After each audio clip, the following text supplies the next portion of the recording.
Well, I wasn't going to go live quite yet. It looks like people are already in the chat, so I guess something messed up here. Let me know if you can hear me and see me okay, guys, because I'm actually using my webcam this time. I try to do it with my computer instead of my mobile. Can you guys hear me and see me? Doesn't look like the audio is working. Huh. Let me know if you hear me, guys. Hope this shit doesn't mess up on me. You can hear me. Is the audio good? Remember, I told you she was coming next Friday. A bit static. I mean, It was this Friday. It feels like it's going down there. Fuck. I called you, but you'd already left the office, so I left you a message on the show. Oh, man. Be patient with me for a minute, guys. I'm trying to do something new here instead of having to use my phone, but it looks like it's utilizing the wrong microphone. So I don't know how to change that in this interface. Hang on. Top chat, live chat. Okay, got it. Be patient with me, guys. I'm trying to figure out this this microphone situation. I'm using a mobile instead of using, or not. I'm using my webcam instead of mobile.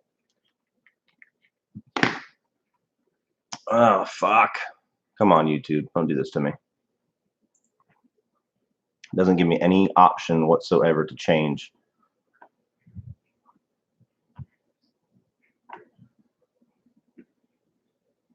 The audio is good now. Is that what I'm hearing? Keep me updated, guys. Lagging a bit. Is it bad? I might end the stream and do mobile if it keeps up. I just want to kind of get an idea if this works or if I need to switch over to my phone.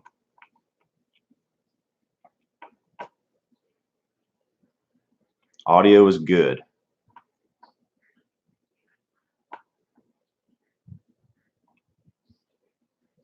Fine for me. It's fine. It's doing better. All right. I'm going to try it. This is kind of a test run. So if it starts shitting the bed, I might switch over to mobile. But I'm going to try my best. So let me see. Let me switch over my stuff. So we'll probably get started here in about 5 minutes, guys. But yes, we are doing Christine. Somebody suggested it on my last stream, and I loved the idea. And I just got the 4K Christine, so wanted to check it out. What better way to check it out than with you all? Let me switch over to what I need. And I heard from somebody that if I use headphones through my controller for my Xbox or my PlayStation, then that will eliminate the problem of me having to put it on like 3 or 4 on the volume. So as everybody comes in, if you guys are behind you, behind me. If anybody is just joining, I'm going to get started here in about 3-4 minutes. We're just kind of letting the chat fill out. I'm getting my headphones together. If at any time my video or my audio starts to suck, please let me know, because I'm using my webcam on my laptop versus my phone, because my phone kept cutting out and I had to restart the stream 3-4 times. And on the first time that I did a commentary for my Dream Warriors, it actually deleted the entire video and screwed it up. Pasta Punk with a super chat. Thoughts on Japanese horror? I actually don't have any experience with Japanese horror. I know that's crazy and that's sacrilege. I've seen the American versions of The Ring and The Grudge. I've not seen the originals. The closest I have to Japanese horror I've seen, I saw The Devil, but that's Korean horror, I believe. So thank you so much for the super chat. But yeah, I really don't have too much experience with that. All right. What movie are we watching? We are watching Christine, John Carpenter's Christine. Where the fuck are my headphones? There they are. My daughter has a habit of taking the little earbud pieces off, so every time I use my headphones, I always have to replace them because she takes them off and then they just disappear. So that should be good. All right, I've got this going. I have not seen John Carpenter's Starman. That is actually a recommendation that Brian Lomax made when we did our top 5 Carpenter flicks. And that was like number 3 for him, I believe. It was right above Christine. So I'm really curious to check it out. I saw that the Scream Factory is going to be releasing one in December, I believe. So I will be picking that up. All right, now let's see if this works. See if I can get the audio through here so I can actually hear the fucking movie instead of trying to read lips and go off of memory. I don't know. It might take me another 5 minutes or so to get it started, guys. I'm just trying to. I wasn't intending on going live, but I was sitting here like in limbo before I clicked live, and everybody was filling out the chat. Yep, I can hear it. So.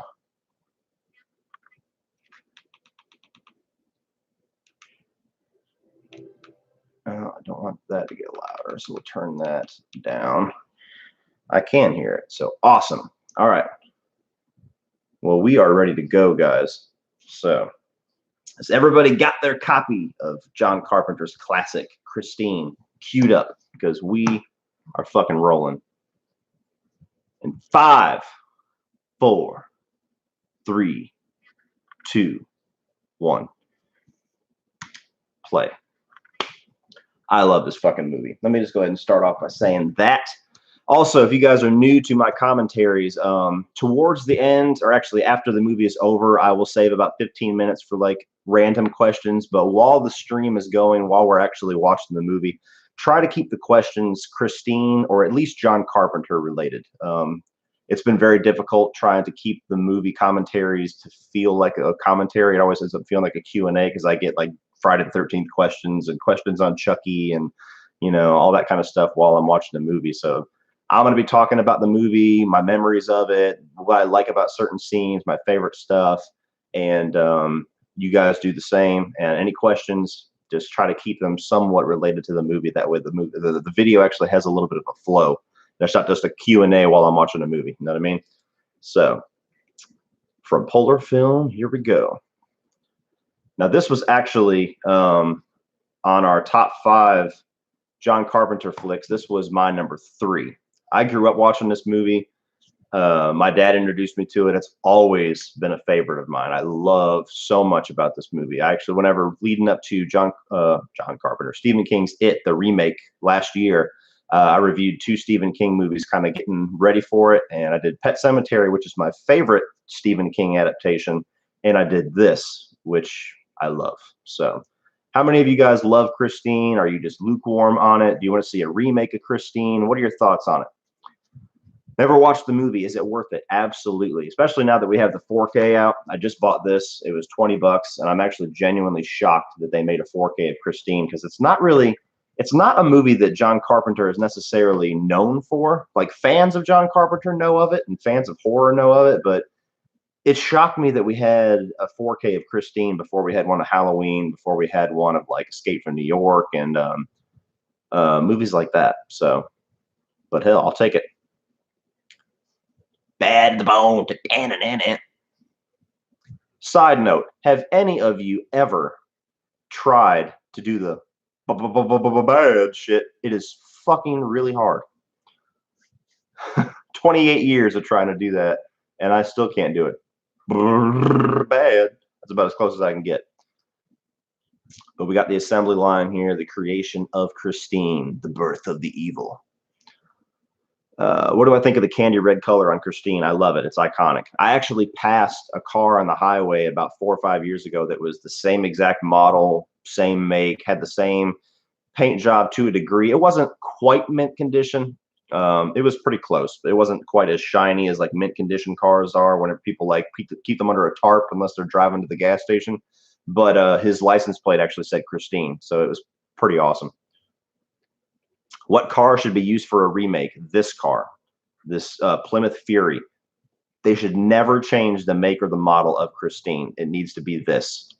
And I don't care if they make a remake to it. I don't care if they set it back in the 70s or the 80s.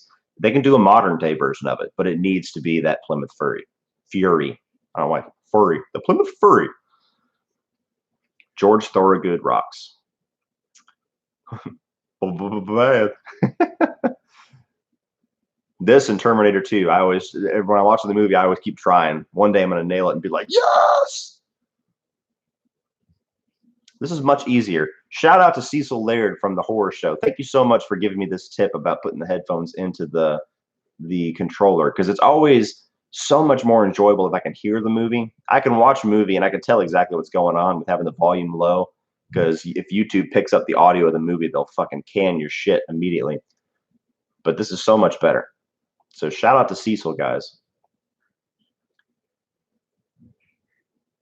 First 5 minutes of the movie, Christine kills 2 motherfuckers in a row. It's just craziness. And this is one of the aspects of this movie I love so much too, is that 50s music. Like, to me, the 50s and the 70s, 80s, like around those, they kind of blend into each other. This is late 70s. Those are the 2 most iconic like time periods as far as America goes. So I love the fact that it's like a late 70s movie. So it has that 80s feel to it, but then it also has the 50s feel to it because of the music. And that's the way that Christine kind of communicates, is that 50s music. It's just such an awesome thing that John Carpenter did. It's just so subtle. It's kind of like how Bumblebee talks through the radio in the Transformers movies, but so much better. You should dress up as Chucky for Halloween. If there was any adult Chucky costumes that actually looked good, I would. If I ever get my damn 2018 Halloween mask in the mail, because Trick or Treat Studios said, oh, you'll all have it before Halloween, before we did the pre-order, and now they're like, way too many people pre-ordered, you might not get it. So if I get it before Halloween, I think I'm going to go as Michael Myers again. I went as Michael like 2 years ago. But if I don't, I'm not sure what I'm going to go as. Can chat be Stephen King related to? Yes, yes. Just as long as it's somewhat related to this movie in some way, just to keep it somewhat themed. I just don't want, I get a lot of questions, like I'll be watching Christine and people are like, do you want to see a Freddy versus Pinhead movie? And I'm like, I don't want to ignore the chat, but at the same time, it just makes the video have no flow whatsoever. Now, this guy here, what is his name? John Stockwell, I believe. John Stockwell. I've only seen him in 3 things. I've seen him in this. I've seen him in My Science Project, which is kind of a favorite of mine from my childhood. It's like this really kind of, it's a lower budget 80s movie. It's got Dennis Hopper in it, where they get this little time capsule machine, and that's like weird shit starts happening in their high school. It's a pretty cool movie. And then he's the one that pushes out the first like 5 minutes of Top Gun. So, but he's a good actor. I don't know why I didn't see him in more stuff. And then you get the star of the show here, and I forget his fucking name too. What is his name? Keith Gordon. Keith Gordon makes this movie because the dude is so good at playing both aspects of the character of Arnie, because he's got the really like classic 70s, 80s nerd thing going on. Like, he's just that total stereotype of the nerd of that era. Like, if he didn't play it, fucking Anthony Michael Hall would. That's the kind of thing that he's got going on. But throughout the movie, he evolves with Christine, and he kind of turns into like that 50s greaser character.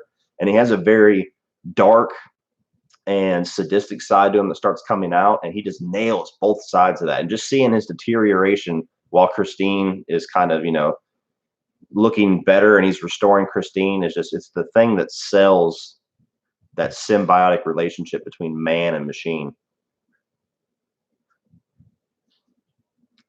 And he's such a fucking pervert too. That's the thing.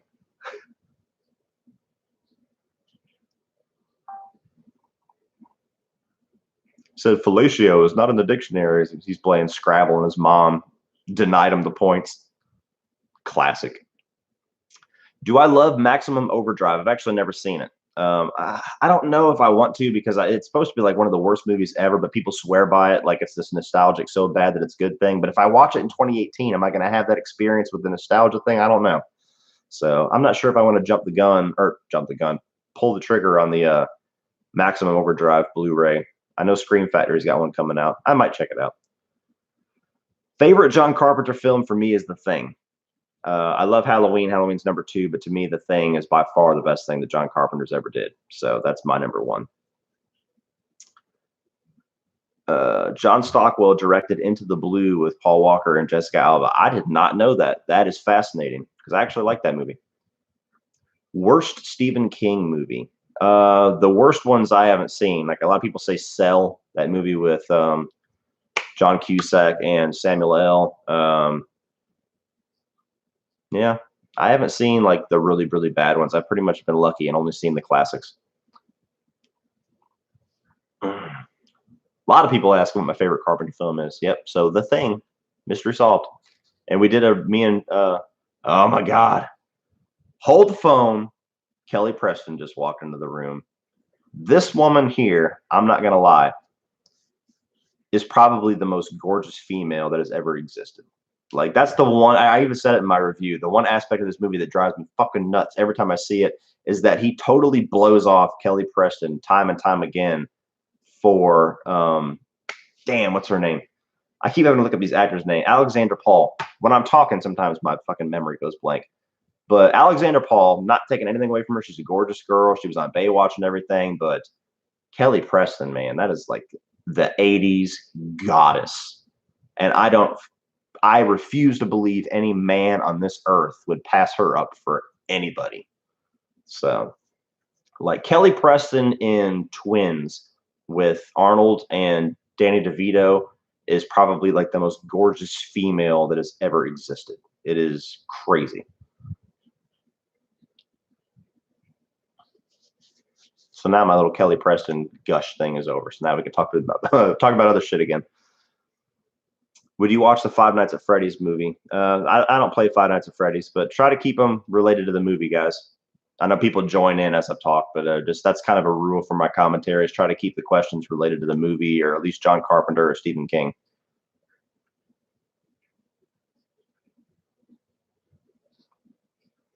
And see, even the other guys, that's the one thing it's almost like they should have switched roles. I'm not taking anything away from Alexander Paul, but it does drive me nuts that they have Kelly Preston in this school. And as soon as Alexander Paul shows up, all the guys are mesmerized. Like, oh my God. Like she walks in and she's automatically 1,000 times hotter than anything they've ever seen in that school. I just don't buy it.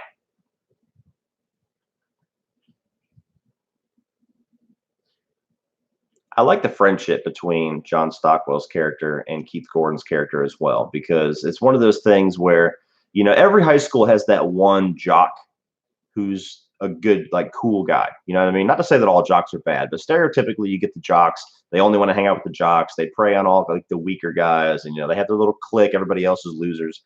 And then you have that one, maybe two per school. So again, he just walks right past her.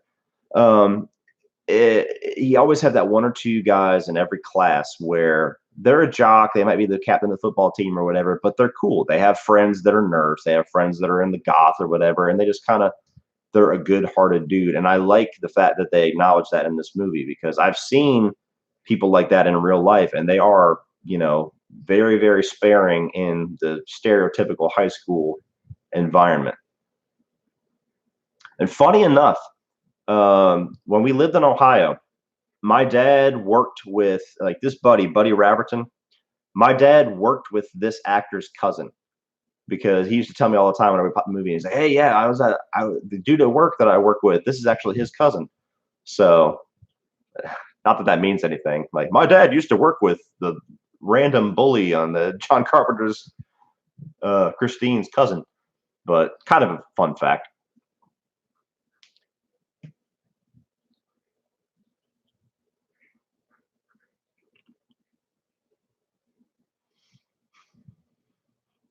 Bullies were ruthless in the 80s too, or in the 70s. I guess it's 78 or 79. But I don't know if it was actually like the movies say, but if the movies are accurate, man, the 80s were fucking rough for anybody that got bullied. Like, you got knives pulled out at you and shit, and they fucking cut your lunch open.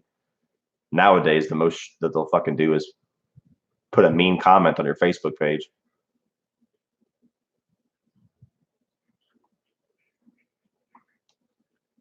Is Halloween 5 still your least favorite? At the moment, yes. I haven't rewatched most of them for my reviews yet. The Book of Christine is really good. It's one of my favorites. Yeah, I haven't had a chance to read the book, but I've gotten the gist of the differences between the book and the movie. And when we get to that part of the movie that actually kind of goes along with it, I'll speak on it.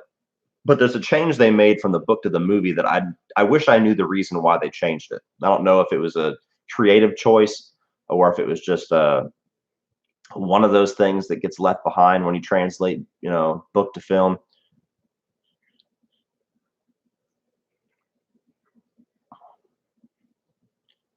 Would love to see a video with your dad. It's like we know him. I'm sure it'll happen eventually. The problem with is our schedules, really, especially when I do videos like this. Like, I would probably have to tell my dad a month in advance, like, hey, we're going to do a commentary on Nightmare on Elm Street. Be there this day at this time. But I'll try to make that happen, because I do talk about my dad a lot, because he's a huge reason why I have the music and the movie taste that I do.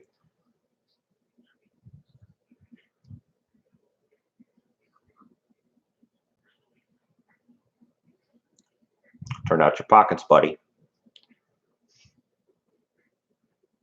I fully thought the guy playing Buddy was a lookalike of John Travolta. He really does, especially Carrie.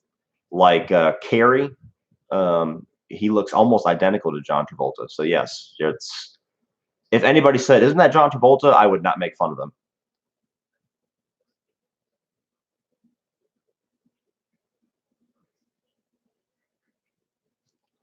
I love how this teacher deals with him. He's just like, "You little bitch." Like, he's so small compared to Buddy Reffington, but he's just not taking his shit.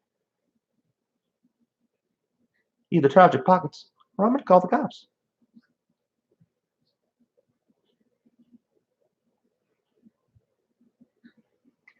I read that Rob Zombie's talking about doing the remake of Christine. Now let's watch Cody's head explode like the scene from Scanners. I don't know if that was just to get a rise out of me or if that's true, but that is not just because I have an issue with Rob Zombie's direction and his writing mostly. That doesn't fit with Rob Zombie. Like Christine, I don't see that. It just doesn't quite work for me. I mean, that would be is gonna be like some dreadlock dude who gets a hold of Christine and then he plays heavy metal to fucking communicate. I mean, it makes my head hurt just trying to think of what he would even do with that movie. Did I see the new Christine music video Carpenter made? Yes. And I love his like remixes of all of those scores. I actually utilized those mixes of the scores in my top 5 Carpenters video. Whenever me and Brian start talking about a specific movie, I kind of fade in the score behind us. The thing kind of got fucked up for some reason. The volume keeps ramping up, so like the last 2 minutes of us talking, it starts to kind of overtake the volume. And I had already posted the video before I noticed it, so that sucked. But yes, I love that music video. It's very cool, and that shows you can do a Christine movie today and keep the flavor of what John Carpenter did, but still make it a modern movie, and it'll work as long as you do it good. Hell, you can have it be the same exact car. It could be a sequel. It doesn't even have to be a remake, because the car starts to unfold at the very end. Spoiler alert. But you could have it be the same car. It would work. Give me the chance. I'll do it. John, I know you're watching. I'm curious to know how many of these Plymouth God, I keep saying it. Plymouth Furies that they got for this movie. How many did they have to wreck and fuck up?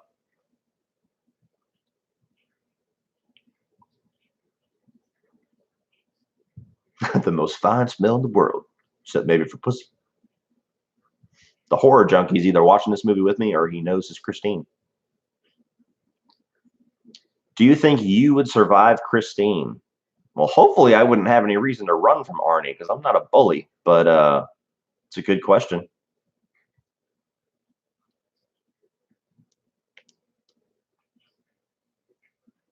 Now, this is the character here where you have the major change from the book. Because in the book, this character's brother, which it is in the movie as well, his brother was the owner of Christine. I forget the character's name. But his brother was the owner of Christine. He was the one that at some point his mother or his wife killed herself or died in the car. His daughter died in the car. And the Christine kind of took over his soul. But his brother died somehow. So this guy tries to sell the car. But he has all the physical properties and the speech and the dialect of his brother in the book. Like his brother says shitters, his brother has the little back brace and everything like that. So it's like they try to combine 2 characters into one, but they still reference the brother. So it doesn't quite make sense to me why they did that. And it would make a lot more sense if they had the brother around, or if they did the story more like the book, and not have this guy say shitters and all these things that Arnie says later in the movie, he hears from this guy. So they either should have made it to where he was the original owner of the car and somebody's making him get rid of it, or they don't have him say it. So it's just a subtle thing. If you didn't read the differences between the book and the movie, you'd probably never even really think of it. But it is weird how you're supposed to make that connection in the movie when they cut out a piece of that story.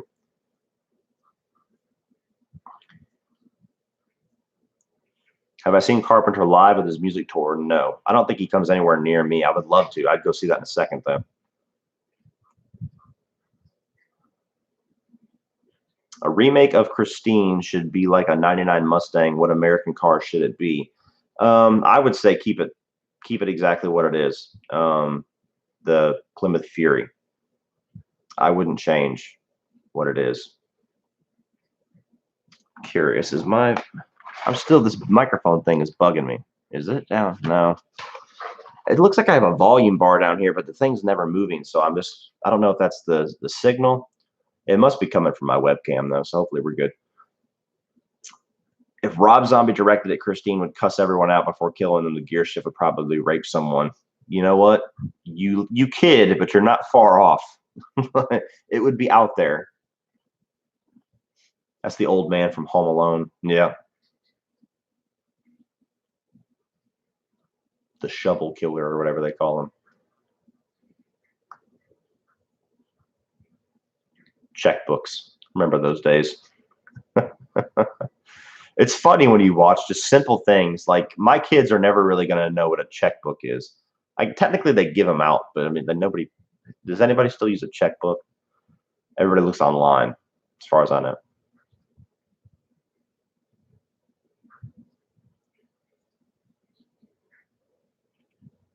See, yeah, I don't know. I don't know if there was a deleted scene maybe, but it does. Now that I know the difference between the book, it does kind of always bother me a little bit that correlation between what his brother used to say and now he says it. It's almost like he drove Christine for a while and got scared, but there's just a little piece of connective tissue missing. First time I watched Christine, I was around 7 years old, and it scared the shit out of me. For some reason, I never really got scared from any of the movies. I always just thought horror movies were cool. Yeah, I might have been a little younger than that. I might have been 6 when I saw it, but I don't know. It's hard for me to remember when I was introduced to certain things. I started watching horror movies when I was either 3 or 4 with the slasher movies, but eventually I saw Christine, and it was either like I was probably 5 or 6, something like that. Mother Mayhem in the house. They could make it a 67 Impala and guarantee a pretty huge young audience. Yeah, there you go. Supernatural Christine crossover. That is the only other model car that I would accept. Good job, Mother Mayhem. How about a live commentary of Stephen King's Silver Bullet? I love that movie. I am going to be doing a review of Silver Bullet. It's one of my Patreon requests. I'm trying to do my commentaries on movies that I've already reviewed because I don't want to have a commentary out there, give away all of my thoughts, positive and negative, and then turn around and do a review. To me, that would seem redundant. I like to do it the other way, which is why I decided not to do a Lost Boys commentary just yet. I almost did that one instead of this one, but I want to review it first. So yes, I will be doing a review for Silver Bullet here. I might get to it in October, but October is going to be busy with all my Halloween reviews. So November at the latest, I'll do that one because I really enjoy that movie. And then after I do a review on it, it's a strong chance I'll do a commentary for it. But good idea. If they make a remake, would be interesting to see more on the relationship between Arnie and Lee, since the movie doesn't really show that. It's just there. You are correct. They do just kind of throw it at you. They kind of cut out the whole piece of story where he meets her and woos her, and that would be interesting. And that's one of the great things about remakes. This is one of the defenses that I have for the Child's Play one, which I won't get into, but just if you have a remake to Christine, just as long as you don't do exactly what John Carpenter does and just try to do it modern, you can tell other parts of the story that John Carpenter chose not to tell. You know, you could take the focus off of John Stockwell's character a little bit and focus more on Arnie as he meets Lee. Maybe some more scenes where he transitions from Arnie to, you know, the 50s greaser Arnie. I mean, there's things you can do that would still be respectful. It would still be cool. It would still be paying homage. It would still be giving us the Christine that we want, but you can tell other pieces of the story. And to me, that is why remakes aren't always a bad thing. If it's just a cash grab to cash in on it, yes, it's probably going to suck and it's a bad thing. But if you actually make a remake to Christine, have the heart and the love for the property, and you could do a good Christine remake. You could do a good remake of any movie. Just don't remake something if there's nothing left to tell. You know what I mean?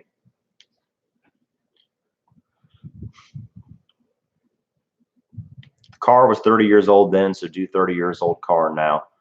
Possibly, I don't know. I just that Christine is just so synonymous with this make and model car. I just don't know if that's something you should mess with just for the sake of having something new. I just don't think it would feel weird to me. Even if it was a badass muscle car or something like that, it just, to me, it wouldn't quite feel like Christine. You know what I mean?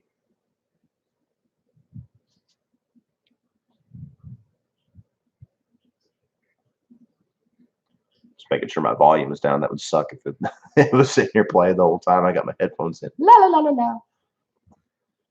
The Shape. I have to buy Christine, then I'll watch it. Just came to hit the thumbs up. Well, appreciate the thumbs up, man. And yes, buy it. If you look on Amazon, I think this is 20 bucks still. The 4K of Christine. So definitely pick this up. It looks damn good.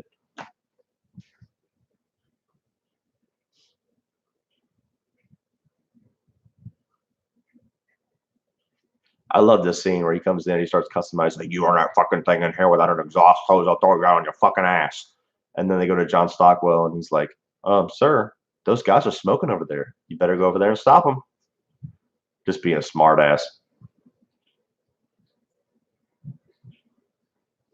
Darnell's a pretty funny character.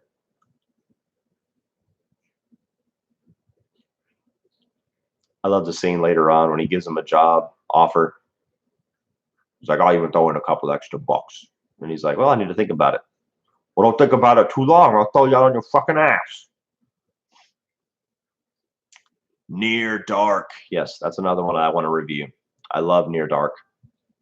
If you guys haven't seen Near Dark, that is an awesome vampire movie that goes criminally untalked about. And it was directed by Catherine Bigelow, I believe. Is it Catherine Bigelow? It's the woman who's doing a lot of movies now, like the fucking Bomb movie that won an Oscar a couple, like 5 or 6 years ago, The Hurt Locker. And then she did Zero Dark 30, and then she did Detroit this year. She did Near Dark. Pretty sure that was her. Otherwise, I just really fucked you guys up. Have you ever had any muscle cars, Cody? No, but if I ever do, and I said this in my review of Phantasm and Phantasm 2, the Hemi Cuda that they drive in that car has always been like my favorite car of all time. Like if I could just pick any car to arrive in my driveway right now, it would be that, just that black Hemi Cuda, and I would love it like one of my own children. Like that is just the most epitome of badass.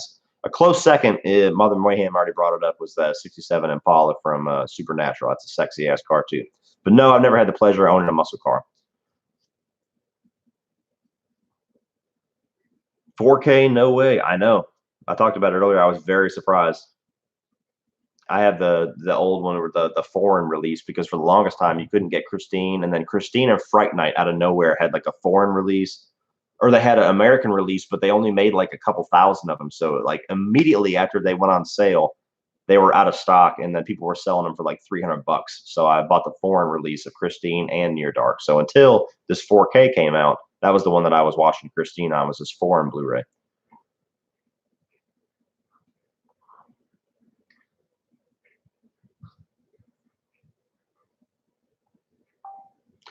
Kind of off topic, are you going to make a video on the Joker origin movie when the trailer drops or something like that? Maybe. I don't really feel like talking about it when all we've seen is a couple images now. I'm mixed on the images, but no, I'm not going to do a video until there's plenty to talk about.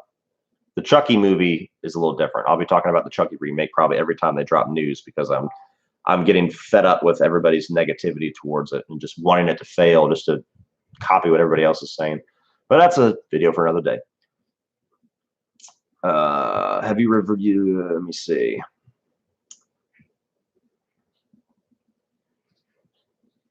I'm the guy that you did the Martyrs review for. Oh yeah, I know who you are, man. Christine is absolutely one of my favorite books in movie. Have you seen any other King's movies based on a car and or traveling? Is there are? I can't think of another Stephen King movie that has to do with a car. You can list some off if you don't mind, Michael, and I'll see if I'll see if I've seen it, but I can't think of any. Sometimes they come back. Yes, I actually own it. That's a very good movie. It's kind of made for TV, so some aspects of it don't age quite as well, but I've always liked that one. And I haven't seen it in years, but I remember liking the sequel too. Sometimes they come back again. It's got Courtney Arquette or Alexis Arquette, not Courtney Arquette, Alexis Arquette, the one that actually died not too long ago. And it's a lot gorier. I think it even has does it have, I don't know. It might not. But yes, I've seen the original. I like that one.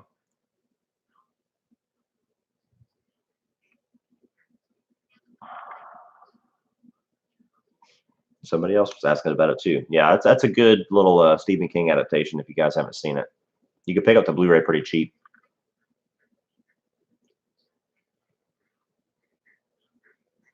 I don't even want to know like how long it would actually take for somebody to restore that fucking piece of shit car.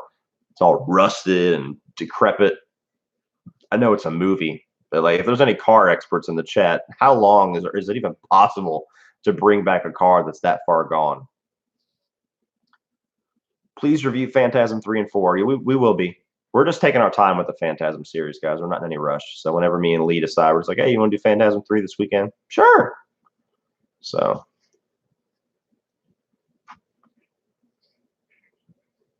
he'll throw you out in your fucking ass.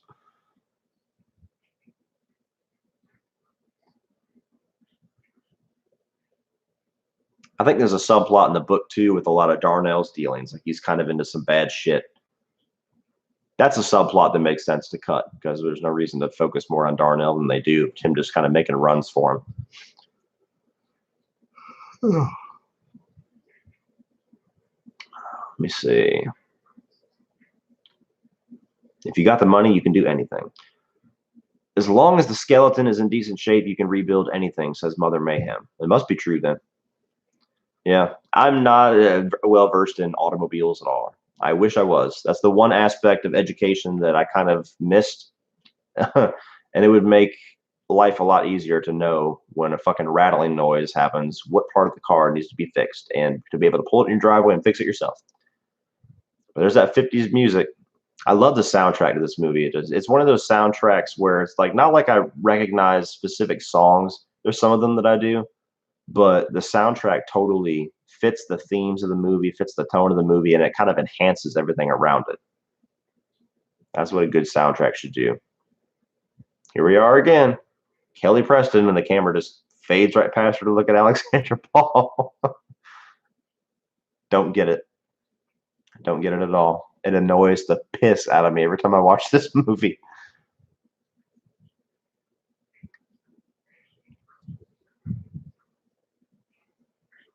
That's probably one of the coolest parts of the movie, how the car gets back together, very creative. Yes, the scene when the car, after it's been beat all to shit by the bullies and it starts to kind of come back together, that is one of the coolest scenes in this movie. And such a simple special effect, which is kind of John Carpenter's bread and butter, simple practical effects, is he had a bunch of pistons and hydraulics attached to the inside of the car, and he pulled the car into itself to make it look all crumbled and shit, and then just played the footage in reverse, so it looked like it was pushing out.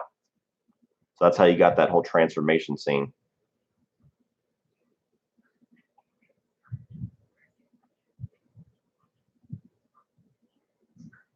Mother Mayhem, shut your face. LOL. My dad had new cars and my old roommate used to build them. I don't know shit. LOL. I know people that know shit.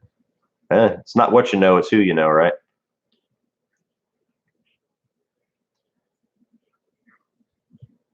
Captain D, they should explore that, show more on the shady deals Darnell has. Since I heard the book, he's selling cocaine. Yeah, see, that's what I mean. There's aspects of the story. You could just take some of the focus away from some of the stuff that Carpenter focused on and focus on some of the stuff that was left in the book. And automatically you've got a pretty fresh story within the same you know, skeleton of Christine.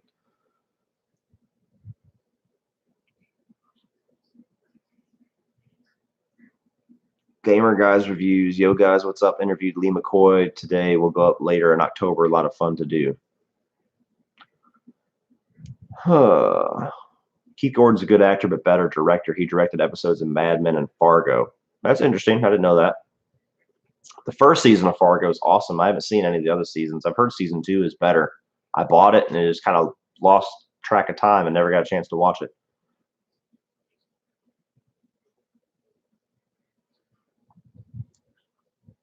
I know John Carpenter gets a lot of praise in our group, but I think he's very underrated outside of the horror community. He's such a fantastic director. Absolutely. My buddy Durbin from Durbania, actually, he's kind of, me and Lee are kind of pushing some horror on him little by little and getting him to watch some of these classics. And he's watched The Thing. He's watched, he did the In the Mouth of Madness review along with me and Lee. He's seen Prince of Darkness. He's seen the original Halloween. Did I already say that? I might have. But he's seen like 5 Carpenter films that we've suggested for him, and every one. And now he's kind of, Carpenter is like his standard for horror now. So it's always cool to see a non-horror fanatic take on John Carpenter films and kind of see the genius of the guy.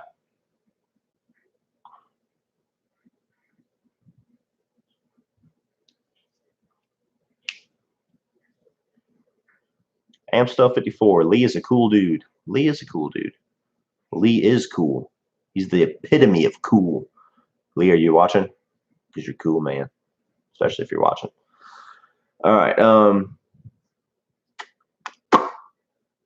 Horror Junkie, not related, but are you planning a review of Candyman? Yes. I talked about this on my last stream. I've had a lot of people suggest that movie to me. I've never seen the whole thing, and they have a Scream Factory release coming out in November. So as soon as that Scream Factory release is in my possession, I'm going to watch the movie, and I will be reviewing it. The first one. Probably not the whole franchise, because I've heard the sequels kind of eat shit. But I am interested in that first one. Favorite scene in the movie is when Christine chases Bubby Repperton to the gas station. Yes, I like, my favorite scene in the movie is when he's chasing the first bully, the one that he crushes against the wall, because of how the camera moves and how that music kind of comes in. I love that whole scene.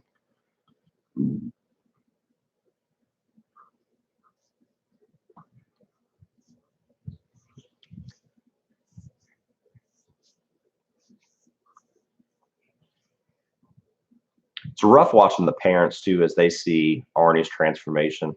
And I love the scene later on when the dad finally loses it and tries to smack the shit out of Arnie, and Arnie gets the better of him. Although it's just one of those one of those things where you see the parent finally taking a hold of what's lost my train of thought. Taking a hold of what's theirs. But and this is the scene where we get into all the confusion regarding the brother and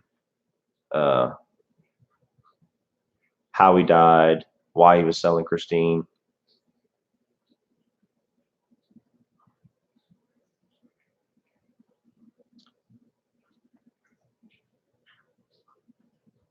And he kills himself in the car, his brother. So it's almost an interpretation too, like his brother's soul becomes a part of the car, and that's what the evil is inside of Christine. Or at least intensifies the evil, because in the movie, they actually they make Christine evil from the beginning, because you have that intro where the car just comes off the assembly line and kills 2 people. But in the book, it's actually the brother's soul from killing himself in the car that makes Christine evil. So his possession or obsession with the car and everything like that is just his own psychosis. But then as soon as he kills himself, then the car becomes evil. So another little different direction that they could take if they do a remake. But it is an interesting change. And I like that change for the sake of this movie. I like the fact that the car is just evil. It's not a dude's soul or anything like that. It's just pure evil incarnate, which is one of the things that Carpenter goes after a lot. Cody, how much do you love this movie? This much. Love the shit out of this movie.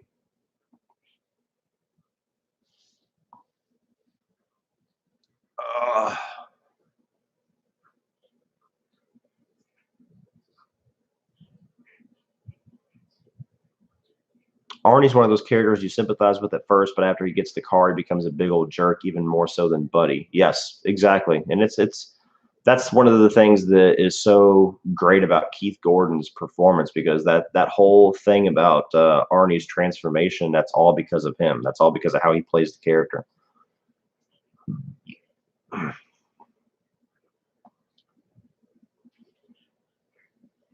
Maximum Overdrive, Trucks, Riding the Bullet, or King's other car movies. Riding the Bullet was about a hitchhiker getting in different cars and encounters. Have not seen any of those. So I guess I have some Stephen King movies to catch up on. Yeah, I've heard of Maximum Overdrive. I haven't heard of the others.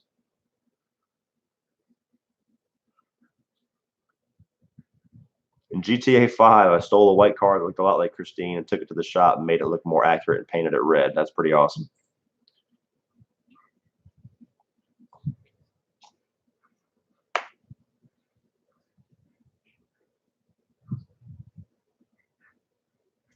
All right, yeah.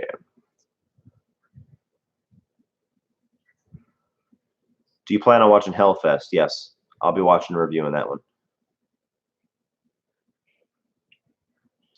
Cody, he actually fed 2 of his family members to the car before killing himself. Yeah. I mean, they hinted it in the movie, but yeah, his daughter and his wife kind of are sacrifices or products of his obsession, one or the other.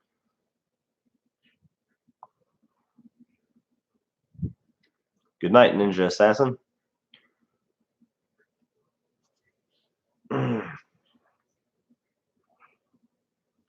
The lead actor played pretty much the same character from My Science Project. Yeah, that's fair. And you know, that might be why he didn't get a whole lot of roles. Maybe he was just playing the same character over and over. But yeah, he is very similar.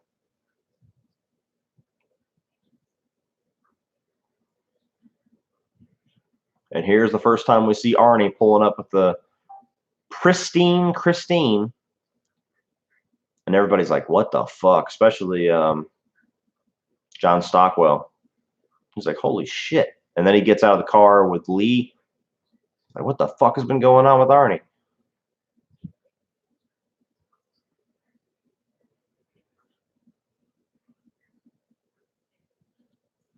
Oh, and can I just say, I mean, we haven't got to the part of the movie where it plays yet. The score for Christine might be my favorite John Carpenter score. I love that fucking score. Dun, dun, dun, dun, dun. Just the whole thing it plays whenever the cars just kind of go after somebody. So awesome.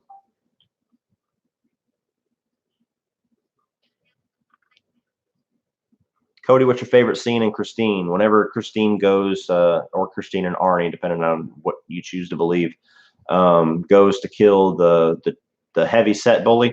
Whenever he comes out, and then you can hear that music, and he's like, "Hey, Cunningham, is that you? You ain't mad, are you?" And then the headlights just go, pew, and that Carpenter score starts. That whole scene is like, that defines this movie to me. Like, if I was trying to suggest somebody Christine, or like, what's it about? I'd be like, just watch this scene. And then they saw that. That's fucking Christine. Now go watch it. I actually have the Christine license plate there, the CQB241, the yellow and the California. I have a replica of it in my little man cave recording room.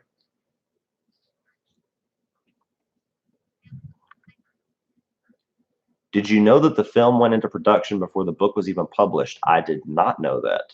If that's accurate, that's pretty crazy to me. I know that John Carpenter took this basically just as a paycheck.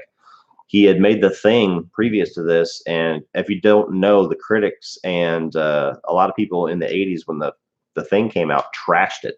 The movie got like bombed and got trashed. Crazy to think of, right? And he was so like just distraught because he put his heart and soul into that movie, and everybody just shit all over it, that he took Christine as like this easy little project just to make money, and then it becomes a lot of ours, at least one of his favorite movies. So, man, try watching My Science Project now. It is not good. Yeah, it probably doesn't age well. Like I said, it's definitely a product of its time. I mean, a lower budget 80s movie with a lot of special effects in it, especially like the T-Rex and shit like that. It probably looked crazy.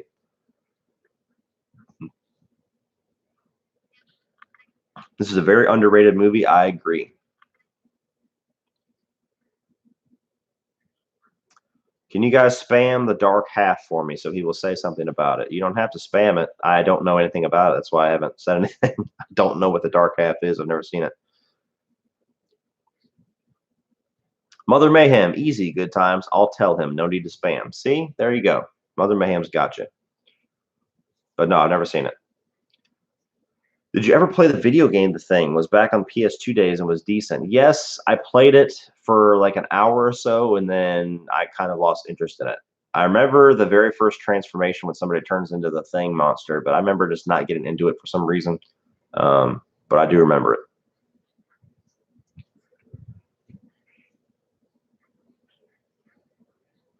And this is the scene here where you first start to see the change in Arnie. It's where he visits John Stockwell in the hospital after he has the accident in the football game. And even just the way his eyes are, because like he's kind of like wide-eyed, you know, everything like that. And then when he's talking to John Stockwell, he's kind of like this. You know, he's more stoic, you know, a little bit more confident, and a little bit more like there's something dark behind him. So that's where you first kind of start to see that transition.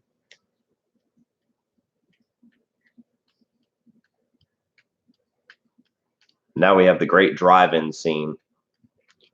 When's the last time, have any of you guys been to a drive-in theater anytime recently? I actually took my family to go to a drive-in maybe a month ago.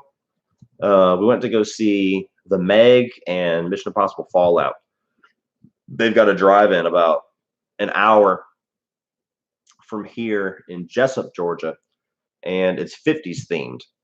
They've got the old school like previews before the movies with like the dancing popcorn and the dancing treats and stuff like that. And they got like a 50s diner concession stand in the middle where you can go and get funnel cakes and burgers and popcorn and stuff like that. It's a very cool place to go.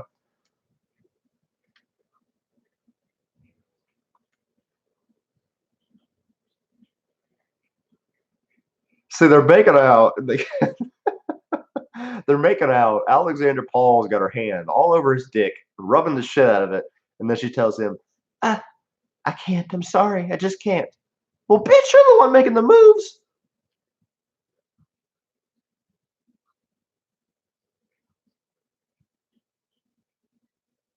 And they play it up with the scene. Obviously, she's bothered about the car. She probably would have done it if it wasn't Christine there. But it's just funny to me how much she's all over it. She's like, oh, I can't do it. Mother Mayhem. It's a good film, very weird but enjoyable. I have it on VHS. It's basically about a conjoined twin, but like an absorbed conjoined twin. Sounds interesting. I've seen Jaws in the one and only drive-in theater within 500 miles of where I live. Now that would be cool. That's a movie that's made to be seen on the drive-in. Actually just bought Christine on a 4K disc. That is what I'm watching. So it looks good. You made a wise financial decision.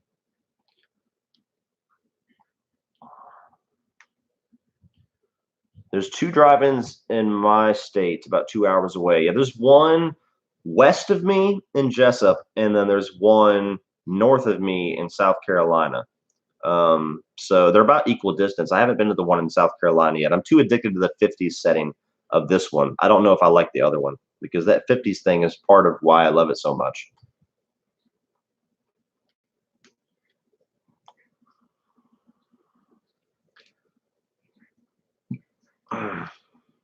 Dark Half was a story by Stephen King, directed by the guy that directed Night of the Living Dead and Dawn of the Dead. George Romero has an epic soundtrack. I'm curious now. There's definitely some more Stephen King movies that I need to check out. I'm curious about. I just haven't seen it as of yet. Sup, Cody? My favorite Carpenter film is Christine. Well, hell yes. That's a good one to have as your favorite. It's my 3rd favorite, but it's my top 3 are pretty fucking close to each other. But I love Christine. It's definitely one of his most underrated movies.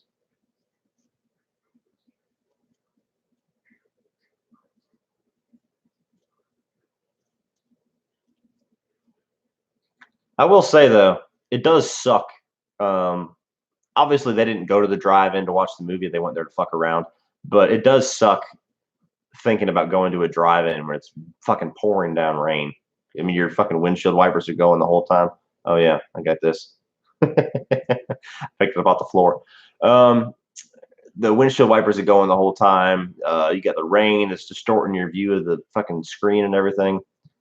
So that would suck balls.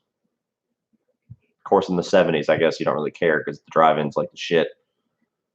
I'd sell everything to have that car. I'm not far behind you. Yes, Romero directed it and did the screenplay.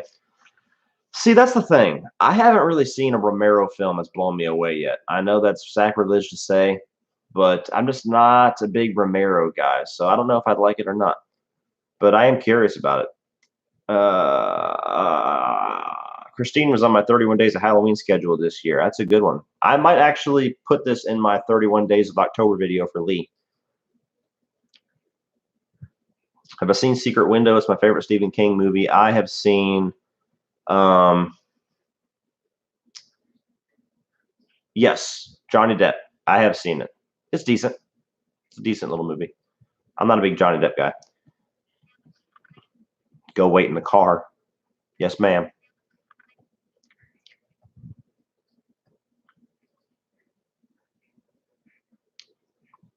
Does anyone know if they made a movie based on the film Rose Madder by Stephen King, one of his more underrated books? I've never even heard of it, so I don't think so.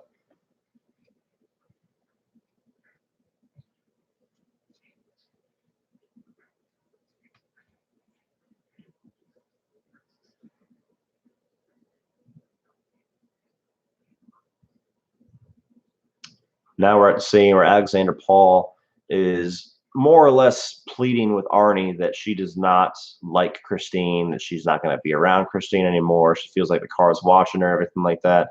And the funny thing about that, all of us guys have had something that our girlfriend or wife or ex-wife, somebody has brought up as like, you know, as like this ultimatum kind of thing. Maybe not quite as serious as an ultimatum, but have brought something up that they don't like or something that they need you to do or they want you to do that you look at and like, are you fucking kidding me? You're being ridiculous. And that is the scene here for Arnie. So even if there was a chance at saving Arnie, Alexander Paul is the last person that could have done it because she just seems like she's being the demanding girlfriend. I don't want that car because you love it. And I want you to only pay attention to me. Zach from Cavern of Terror. I know they did the Rose Red miniseries back in 2001, I think. Yeah, they did do a Rose Red series. Is that what she was talking about? I think she said Rose Madder. I don't know if that's the same thing or not. They did. I remember watching that miniseries. It had the chick from the Halloween Town movies in it. I remember being halfway decent. Ouch. Ouch. What is your least favorite John Carpenter movie? I haven't seen a lot of the shitty ones. The ones that he made from like Escape from LA onward. I kind of just have known as good movies. So with that being said, the least favorite one that I have seen is The Ward. Because I did see The Ward. It was supposed to be like this return of John Carpenter, and it was just a very generic movie. But a lot of people say Ghosts of Mars. I've heard Village of the Damned before.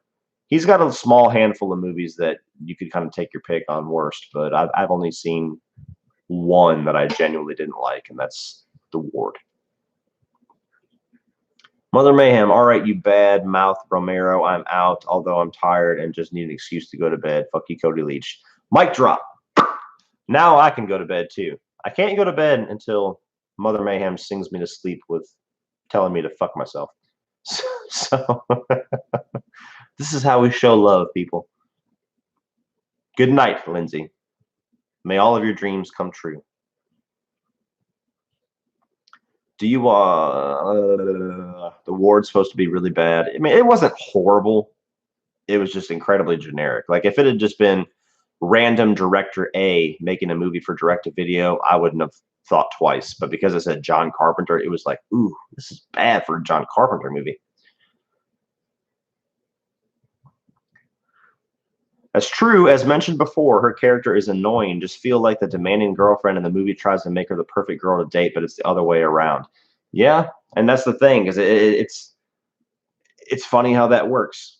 because even though she's coming from a place of caring about him, she's coming from the right place. Even though she's correct about how fucked up that car is, the way that she presents it is just like, we've all had that moment where your girlfriend, even if it's for good reasons, wants you to do something that you know you don't want to do, and you just like, you like despise her for it. Like, man, fuck it. It's my car. Have you ever watched Needful Things? No, I have not. Just recently watched all the Halloween movies, and I love Halloween 3. Well, you are awesome, because Halloween 3 fucking rocks. Very underrated, and people hate on it way too much for very little reason. Lori Hackney, she's demanding and won't even put out. She hasn't learned the game yet. Got to pussy whip them before taking their shit away. That is how it works. That is how it works. At least you're honest.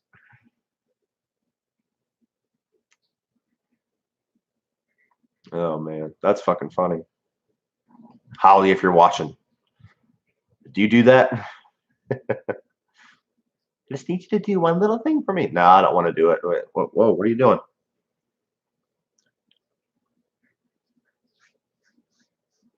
God, man, he fucking bullies. And he does, but I would fucking destroy them for that shit.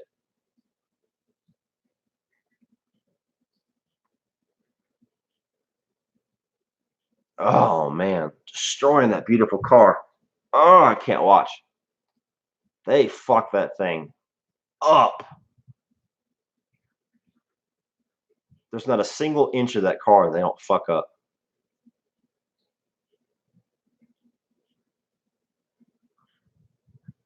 You keep on knocking, but you can't come in. You keep on knocking, but you can't come in. Oh, man. That's the thing that sucks, too, is how many of those gorgeous cars do they have to destroy to make a movie? Even though they're making an awesome movie like this, it's just like, oh, is it worth it?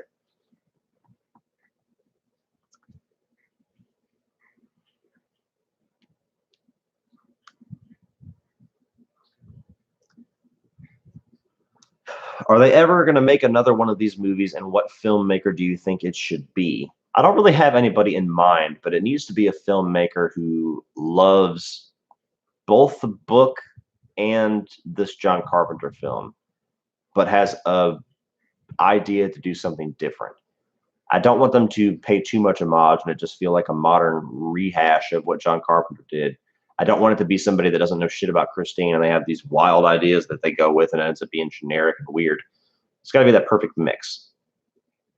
Like if I was a director, a filmmaker that could actually be hired for this, that's what I'm talking about. Somebody that loves the movie, that knows the difference, that, you know, knows ways to take the story to be different, but also pay respect for what came before. So if I had to choose a director for like a style,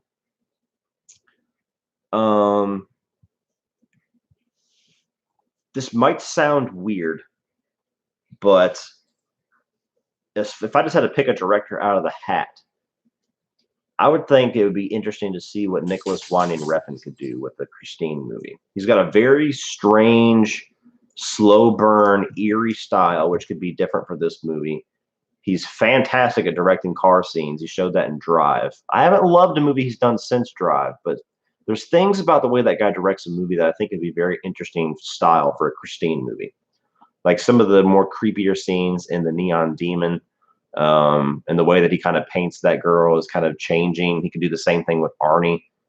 And the way that he filmed the whole scene in The Neon Demon when the three models try to go after the main girl, and it's very creepy and odd and weird. You could do that with some of the scenes where Arnie's chasing down the bullies. I think that could be interesting. He might be the worst director in the world to direct it. Who knows? But if I'm picking something out of a hat, that would be interesting. So here's where Arnie loses his shit on Lee after he walks in. And that's another great scene, too, when he's walking with her and his face just changes. Like, he just sees his baby torn apart. And now his parents trying to console him, and he just fucking rejects all of it. Just done with everybody but Christine.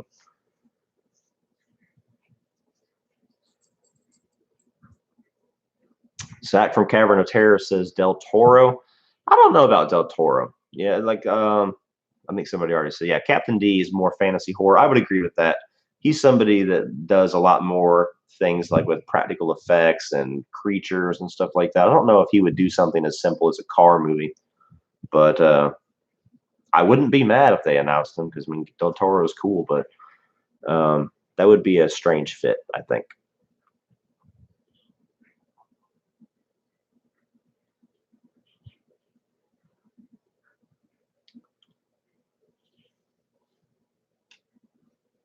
Ooh, not impressed with any of the horror movies on the streaming platforms. H2O is on Hulu. There's some good ones. This is going to be off topic for a second, guys, but just to give her some movies to watch, we've got Stake Land 1 and 2 on Netflix. Very cool vampire movies. You've got The Babadook's on Netflix. You've got Summer of '84 should be on Amazon Instant Video somewhere. It's a new horror movie that as of now, it's my favorite movie of the year. You've got on Shudder, if you have Shudder, there's tons of things. But you also have Amazon Instant Video's got quite a few really good ones. Netflix a little bit more limited. They don't change their stuff very often, but there are some. Uh-oh.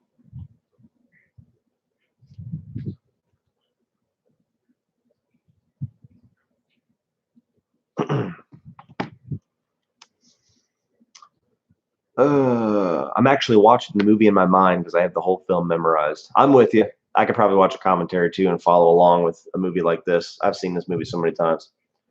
Are you watching it on 4K? I am. Wah-bah! It's actually the reason why I chose to do this because somebody mentioned it on my Q&A last weekend, and I had just picked this up last week too. So I was like, oh, perfect timing. Let's throw this on. And now we have the classic scene of this movie where he finally acknowledges Christine and she rebuilds herself, just that one little part, and he sees it and walks out. Show me. For those that weren't watching earlier, the way that Carpenter actually filmed this scene for the special effect is brilliant but simple, which is kind of what John Carpenter does. Because this scene, it's got this shitty, fucked up, crunched Christine, and then it starts to pop itself out and restore itself in front of his eyes by itself. And what he did was he actually attached hydraulics and pistons into the inside of the car and pulled the car into itself to where it kind of crushed in, and then he just plays the footage backwards.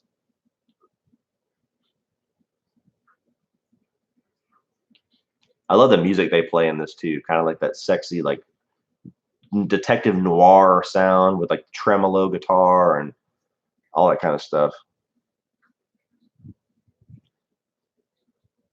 All right, guys, gotta go enjoy the movie, Cody, and have fun chatting dudes later. See you, gamer guy. Okay, show me. That's right.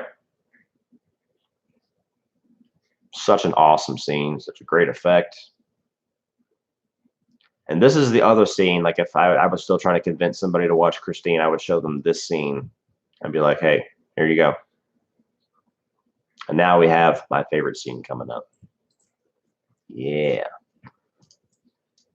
Dominic Howard Carpenter is my favorite director. It's a good pick.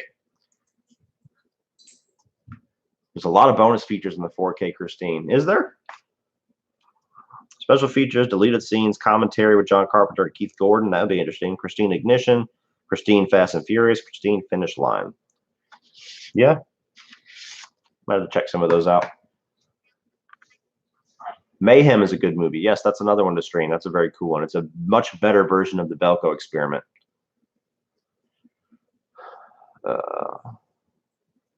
Definitely a classic scene in any Carpenter film. Absolutely. Funny, I watched this movie yesterday. Well, now you're watching it again. Or at least you're watching me watch it, which is just as good, right? I hate keeping these things in. They make my ears hurt. Part of being a parent is trying to kill your kid. Yep, that's a creepy, creepy little line of dialogue that he has. And here we go. He just sees the car sitting in the dark, and you hear that 50s music.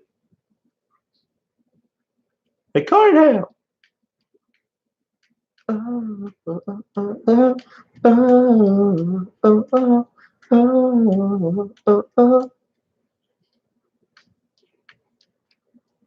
Now, also, I'll ask you guys this. Do you believe that Christine by herself is going around taking revenge, or do you choose to view it as Arnie is driving Christine and actually killing these people? So, how do you look at it? Me, myself, I view it as Christine is doing it until the end of the movie when he finally is fully consumed and he tries to kill Lee and John Stockwell's character. You guys just saw the lights come on. That was when the lights come on. Pew! Dun, dun, dun, dun, dun, dun, dun, dun, dun, dun, dun, dun, dun. But that's how I view it. Christine is taking revenge, and then she finally consumes Arnie by the end of it, and he tries to kill his girlfriend and his best friend. And the first time he goes out with the car, he flies out of it. Let's see what you guys are saying. Captain D, I always questioned that. I felt Christine was doing all the first kills. Good times. Christine is a possessed car that also was corrupting Arnie. Yes. Christine is like a demon to me. She possesses some and kills others. Brian Johnson's Christine. I wouldn't be opposed to that either. Although after The Last Jedi, you're going to hear a bunch of bitching there with everything that guy does, unfortunately. God, I love the score. Score is so damn good. I do think it's better than the Halloween score. The Halloween score is more recognizable and probably more iconic, but the Christine score is just my favorite. Boom, boom, boom, boom, boom, boom. Let's see. My uncle who passed last year has the same Godsmack tattoo as you. He had it on the end of his neck towards his back. Very cool. Do you think James Wan could make a decent Christine movie? I think James Wan would make a good movie with whatever he chooses to do. That guy has yet to do a bad movie. Roy Dreyer. Christine is like other demons. They lure you in very slowly. Eventually, you're under their control. Very true. Michael with a super chat. Did anyone else see The Wrath? It was a somewhat similar supercar revenge movie. I have not seen it. Thank you for the donation, by the way. Have any of you guys seen it?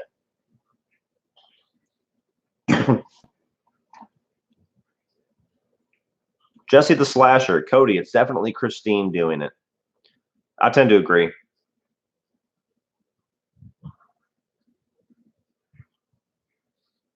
MK Ultra, just popping in. Cookies for the chat. What part of Christine are you on? We literally just saw the heavyset bully get crushed. That's the part that I'm on. It's just now transitioning over to the scene with John Stockwell in the hospital on Christine whenever he's bringing him beer. And welcome.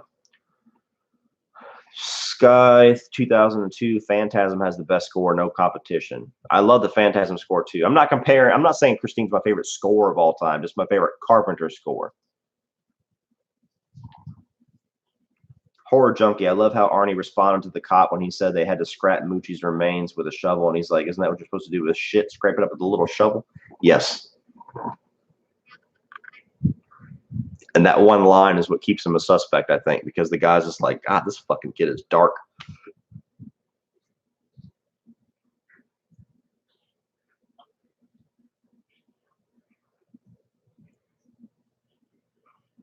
Now he just tells John Stockwell, yeah, I dumped a bunch of money into the car, and now she's pristine. I heard she was totaled.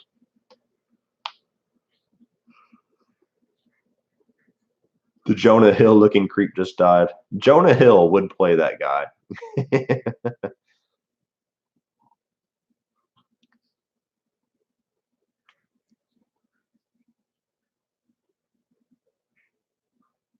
Christine's one of the very first horror movies I've ever seen. So much nostalgia for me with that movie. Oh, yeah. Gotta love that. 0 to 10, what would you rate Christine? 9.5, somewhere around there. The only nitpicks that I have with this movie are literally nitpicks. The Alexandra Paul, Kelly Preston thing drives me nuts, but that's something that probably would only drive me nuts. And some of the changes they made from the book regarding is it Rennie LeBeau? I think that's the name of the character. regarding him and his brother, just it doesn't quite make sense when when you fully look into that story. There's a little bit of a continuity error there with what they cut out of the movie. But again, nitpicks. I fucking love this movie.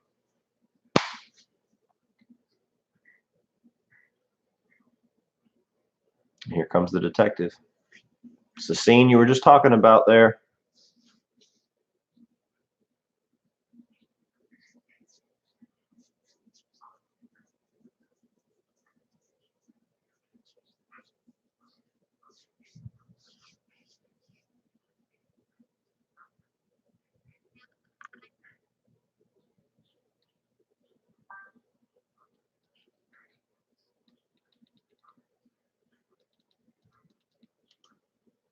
Now he's trying to convince the detective that he restored this car.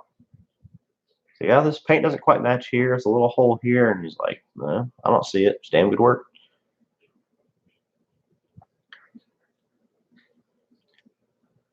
Cody, do you think you will review Resident Evil 2, the remake game? Absolutely will. I'm going to review the Spider-Man PS4 game too. Unfortunately, my hand recorder that I use right here to film my reviews with my lapel mic shit the bed on me today. I recorded a video, went to go record a second one, and it will not turn on with any battery. So I had to order another one.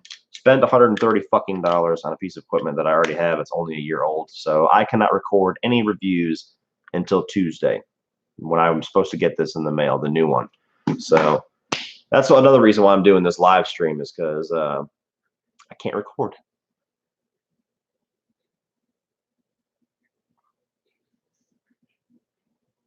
Never actually met a woman named Christine. I don't know if I have either. If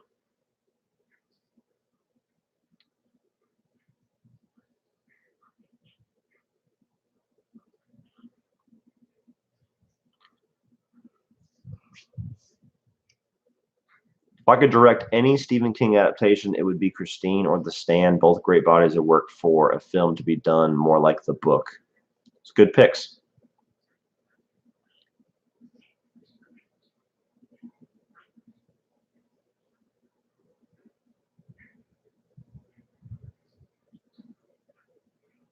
Shit wipes off.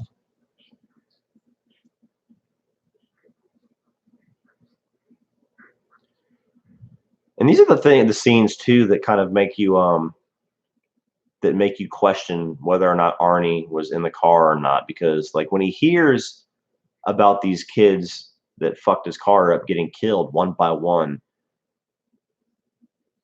part of him seems kind of surprised and a little weirded out by it. Part of him also kind of seems like he knows, or he did it himself, but he's just trying to act like he doesn't quite know. So that's another part of the Keith Gordon performance that's very important, because I mean, he's making jokes like he said earlier, like going to scrape up shit with a little shovel, but he's also kind of like he's hesitating. Like every time he hears a detail, he kind of pauses and processes it for a second.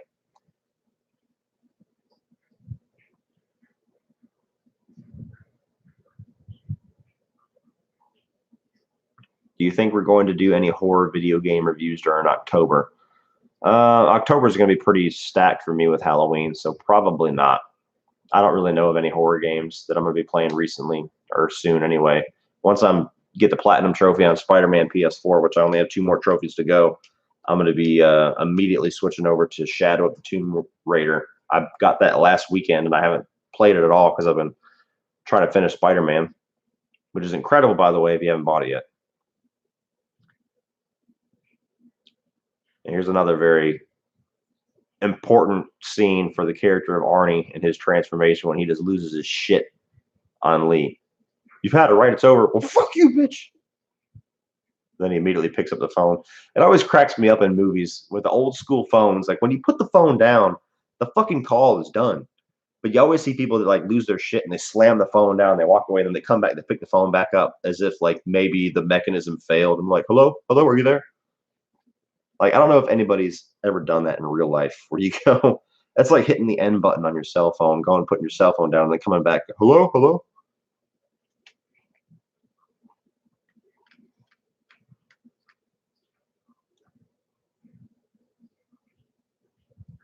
You thinking Arnie was the mastermind kills the vibe of the movie, bro. Not quite. And I never said that Arnie was the mastermind. I just said that it always keeps that ambiguity there. Let's see.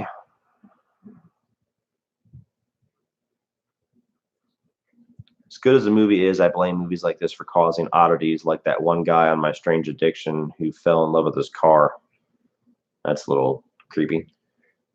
I've seen some shit like that, though. I've seen like a woman who was in love with a roller coaster ride, but she would like cheat on him and ride other rides, and people are fucked up.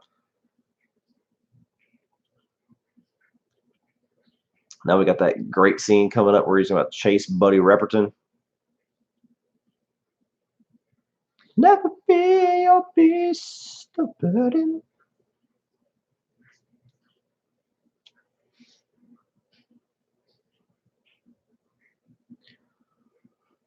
Do you think Freddy's Dead could have been saved if Freddy drove Christine? Oh, man.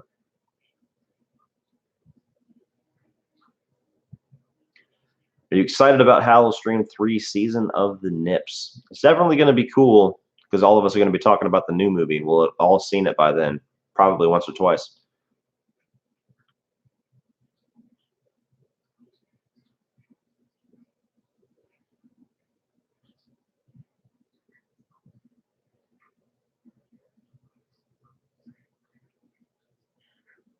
Love the sounds of those muscle cars, man. Nothing quite has the sound of American muscle. Just has that power to it.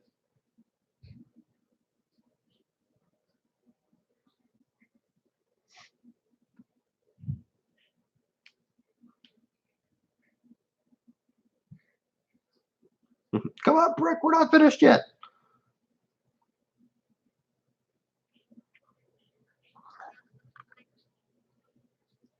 Lori Hackney, off topic. Did you see the picture of Grandpa Freddy on the Goldbergs? Poor Freddy goes, or Robert goes through all that makeup for like 10 minutes of TV time. Yes, I don't watch the Goldbergs, but I did see that all over the internet this weekend. Here it comes. I did see that all over the internet this weekend, and I actually tweeted Robert Englund. Somebody tweeted me the announcement and tagged Robert Englund in it, and I tweeted Robert Englund back. I was like, all right, so you took the first step. You got all the makeup back on for a little TV show. I said, now just give us one more classic nightmare film. You know you want to. So I didn't hear back from him, but I'm curious if he saw it. Hey, man, I just subscribed to your channel. Thanks a lot. Welcome. The way Christine follows Buddy shows she has such good driving. Yes, no shit. Now she just crashed and took out the dude with the white boy fro. You better get your ass out that fucking place. About to blow up.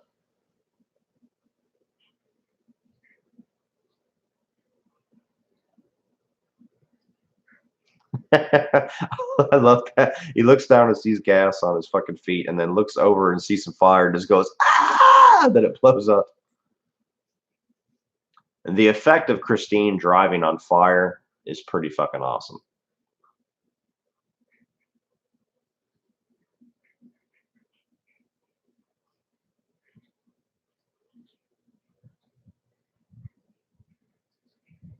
Dun, dun, dun, dun, dun, dun, dun.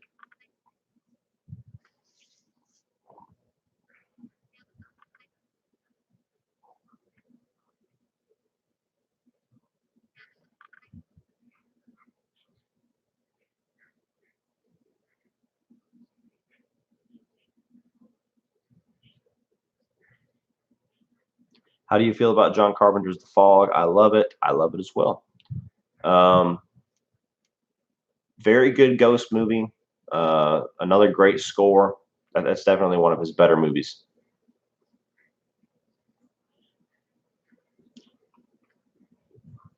This is a creepy scene too. You got Buddy Repperton just hauling ass, and Christine's just toying with him, just going fast enough to stay right behind him, and then just takes him out.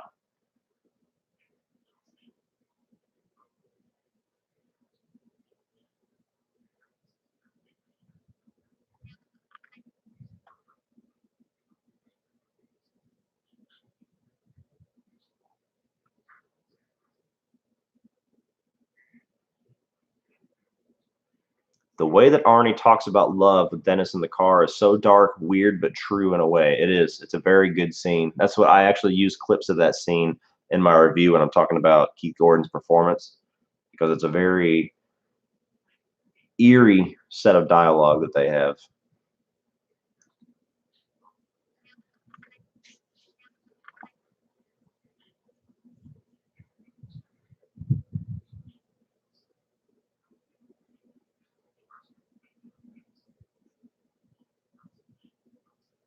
This scene is funny too, because you got this car comes in that's smoking all to hell. I mean, it's fucking burnt to a crisp, and fucking Darnell goes and sits in it. And he's like, ah, look at this classic, just hanging out in fucking Christine. It's like, man, that fucking car has got to be hot as hell, smoking, stinking to high heaven.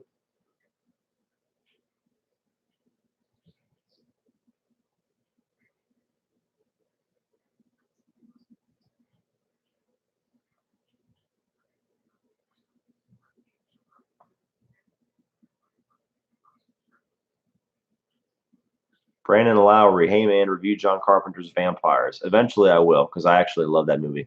And I think it's highly underrated. I think it's very cool. That is my, like, people say In the Mouth of Madness is John Carpenter's last great film. I say Vampires. But that's kind of unpopular.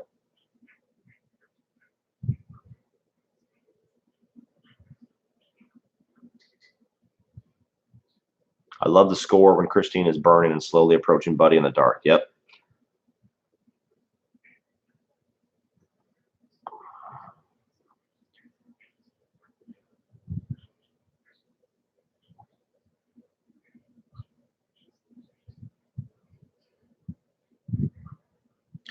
What would your thoughts be on a Christine remake that is closer to the novel? I talked about this a little earlier, but I think that that would be a good way to remake the movie and have a new, fresh take on it.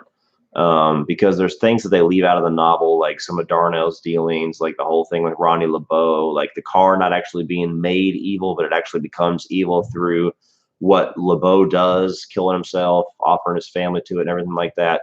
You could have a very close, or not necessarily close, but you could have a remake that doesn't feel like a complete departure, but goes after all of these new elements of the story that were left behind. Then that would be a very good, smart way to do it.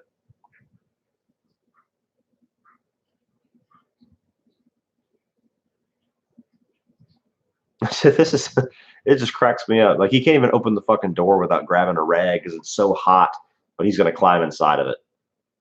Like, even if you loved that car, you're like, man, this is awesome, I want to sit in this thing. Why would you do it when the fucker has been burnt to hell?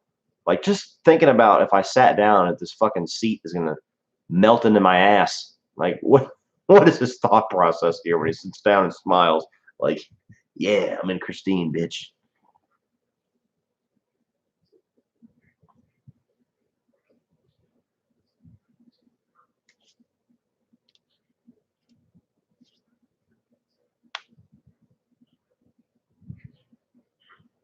I've got a girl named Phone. Click, click, click, click, click, click, click, click, click, click.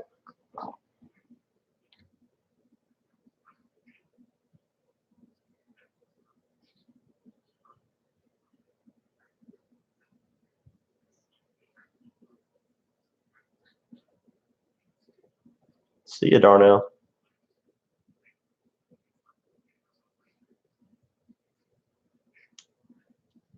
Crushed your ass.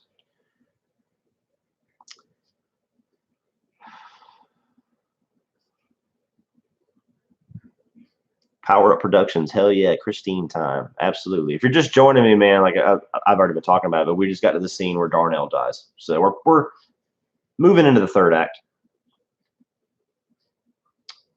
Daddy Clips Turtle Island, very interesting name. Just found you, love the channel and love horror. Keep doing what you're doing, Cody. Thank you so much. Millie Bobby Brown is Lee and Finn Wolfhard is Arnie. That would be interesting. Finn Wolfhard definitely has the look of Arnie. Millie Bobby Brown, I could see her doing something like that. And now we got Arnie showing up to Darnell's, and this is the scene that really, really makes the ambiguity hard to tell what is going on, because he genuinely seems surprised. So he's either a really good actor or Christine is just doing it all. And this is why I choose to believe that that Christine is doing all the murders herself until the final scene of the movie, whenever they're at Darnell's and he's trying to kill John Stockwell and Alexander Paul.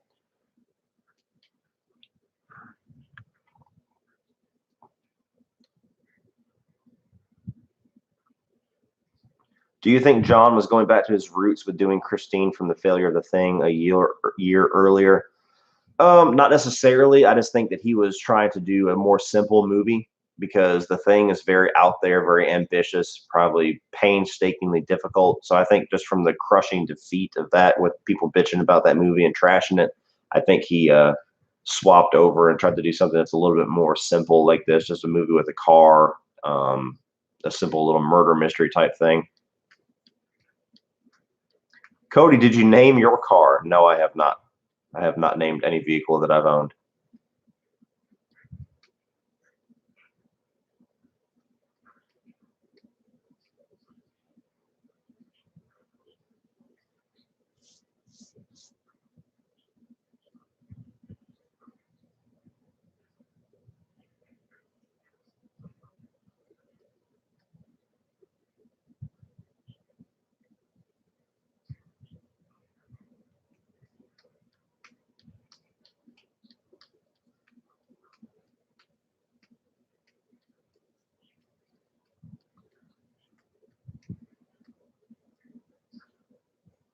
And now we finally got Lee and Dennis kind of talking to each other and somewhat starting their little team up.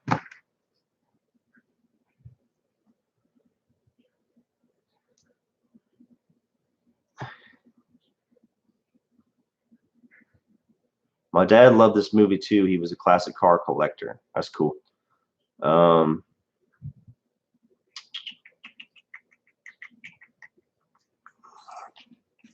Darnell's death is lame. I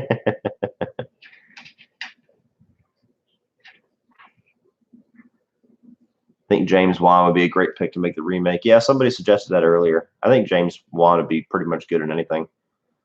Mr. Hat, I just got here, so I don't know if this has been asked. What sports classic car would you love to have? Somebody kind of asked that question earlier, but I'll answer it again. The Hemi Cuda from the Phantasm series is the car. If I could pick any car in the world, I would want that one. A close second is the 67 Impala from Supernatural.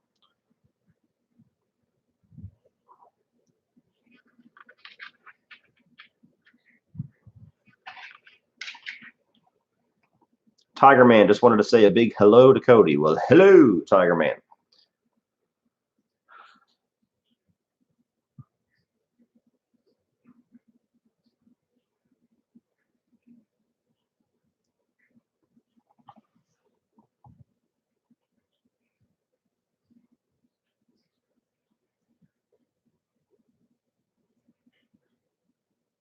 These are the spots where it's difficult to keep a commentary going when it's by yourself, because like there's scenes in the movie where there's not necessarily something to comment on, so you're kind of watching it, but I'm kind of watching the chat, and we're working up to the scene where Keith Gordon kind of lets it all out, and this is where Arnie is at his creepiest, when they're driving in the car and he's kind of giving him the speech on love and death and all that.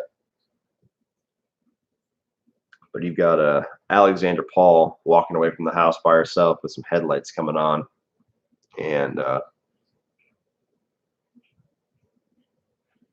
it's Christine. It definitely has that creepy vibe. This is almost this is very reminiscent of Halloween, the way that he shot this scene where the car kind of comes through the distance and then just peels around the corner and the camera follows her as she steps behind a tree and looks. The camera treats Christine like or the camera treats Alexander Paul kind of like how he treats Michael Myers in some scenes, when the camera's kind of behind him and not really showing his face, but showing what he's looking at. Kevin Lanitzer, how's the 4K transfer? It's very good. It's not like one of those 4Ks where you could tell they put tons of money into it. It's definitely kind of a port, but it looks very good in 4K.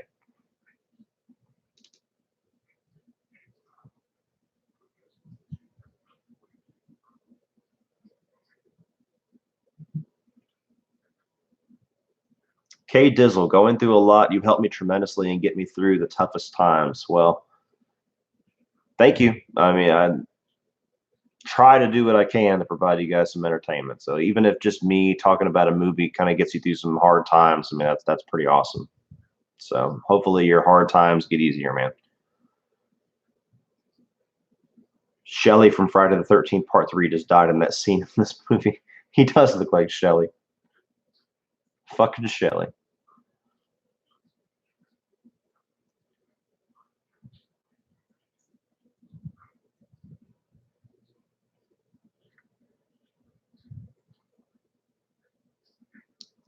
Toast. Death to all the shitters of the world, 1975 or 1979.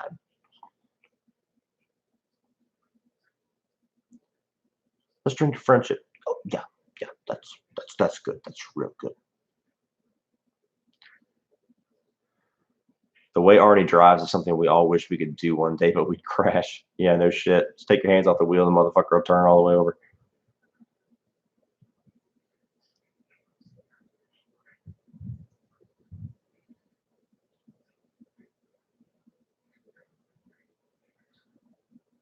Is everybody getting that Halloween 4K? It comes out this Tuesday. I already have it pre-ordered, so I'm gonna actually wait to get that 4K. Since I can't record till Tuesday anyway, I'm gonna wait to get that 4K, and I'm gonna rewatch John Carpenter's Halloween, as if I need to rewatch it to review it. But I'm gonna rewatch it Tuesday night, and then probably record Halloween on Wednesday, and get those Halloween reviews cranking, starting probably next week. I'm probably gonna record 2 or 3 of them, get them edited, and then start kind of pumping them out because I have to get them all out by the 19th.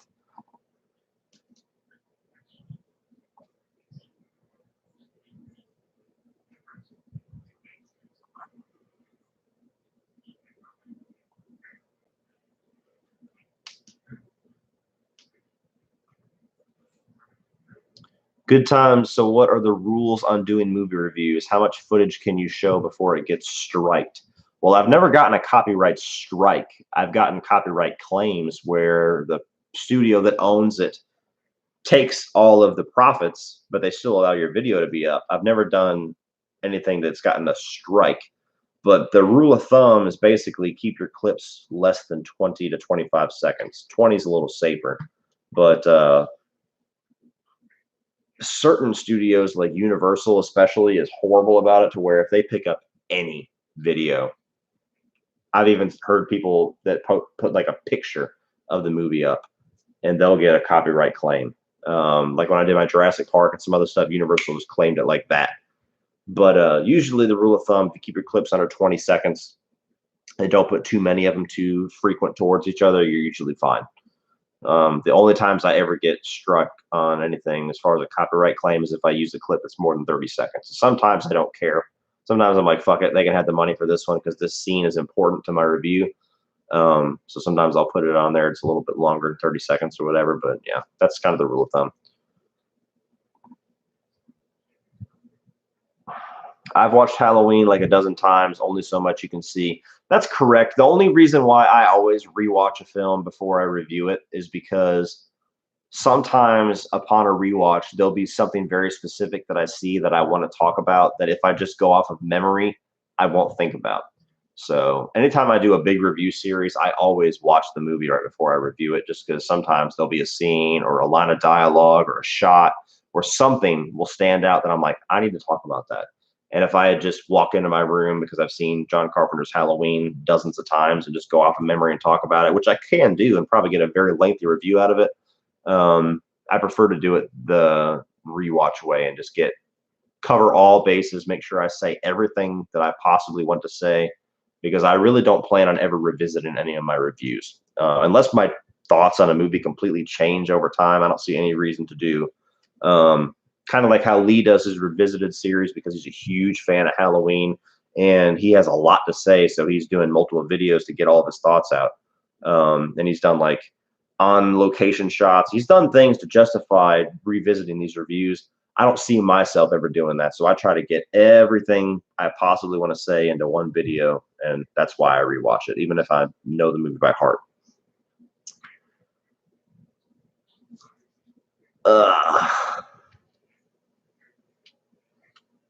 Thoughts on Pet Sematary 2? I've never seen the whole thing, but the pieces that I have seen of it, I don't like at all. Now we've got our final confrontation scene starting. We've got Lee and Dennis going to Darnell's. He just scraped Darnell's tonight into Christine, leaving a message for Arnie. And we are right into the climax of Christine. So hold on to your asses, people, because we're coming on the final stretch.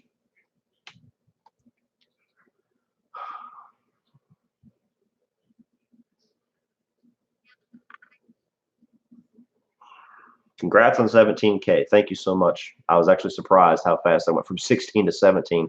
That the Predator review really helped out because I got like almost 40,000 views on that. And I kind of rode that wave and started putting out a couple of videos, and I've gotten quite a few views on my Nun review, on my Scream ranking and stuff like that. So it's been a very good week.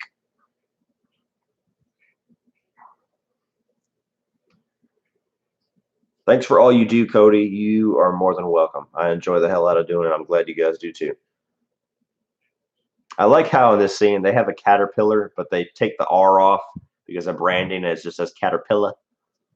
I always notice that because my I guess technically he's my grandpa, but my grandma, God rest her soul, her ex-husband, who was my grandpa for quite a few years growing up, had a lot of heavy equipment. He worked in construction, and he had quite a few Caterpillar stuff. So even as a kid, I'd see Caterpillar, and I'm like, why'd they spell it wrong? I never understood in movies, but they have to like rebrand it and shit like that. So it used to drive me nuts as a kid.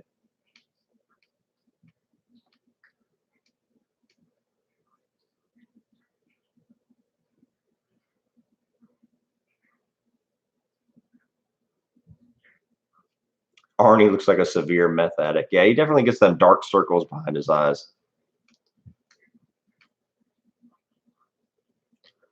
Power Up Productions was watching all the Halloween movies more or less of a chore than the Friday the 13th franchise. Well, I haven't watched all of them yet. Really, the only ones that I've rewatched so far is Halloween 2, the original Halloween 2, and Halloween 4, The Return of Michael Myers. But it's not going to be as much of a chore as Friday the 13th. I will tell you that much because one, there's not as many movies, and two, I enjoy a handful of these Halloween movies when before doing my reviews, I grew to like some of the Friday the 13th movies for certain. But for the most part, that franchise I wasn't really hot on. So there was some movies where I actually had to watch them 2 times to kind of cement what I thought about them. Like I watched the original Friday the 13th, I think 3 times before I actually reviewed my first review, or filmed my first review. Just because there was things that just I always found myself wanting to kind of do something else to a degree. So I finally had to just stop and actually watch the movie and put myself into it and kind of view it for what it was and judge it for what it was. And I rated it pretty favorable for an 80s slasher that's very important to the genre and important for the time. I definitely had some knocks towards it, but I also said to go out and buy it just because it's one of those classics that you have to have as part of your collection if you're a horror fan. There we go. Christine was waiting for you, motherfuckers. Love that sound effect.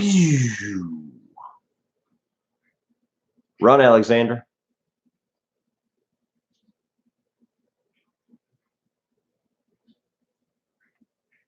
Maybe it was Kelly Preston driving the car. Fucking hard.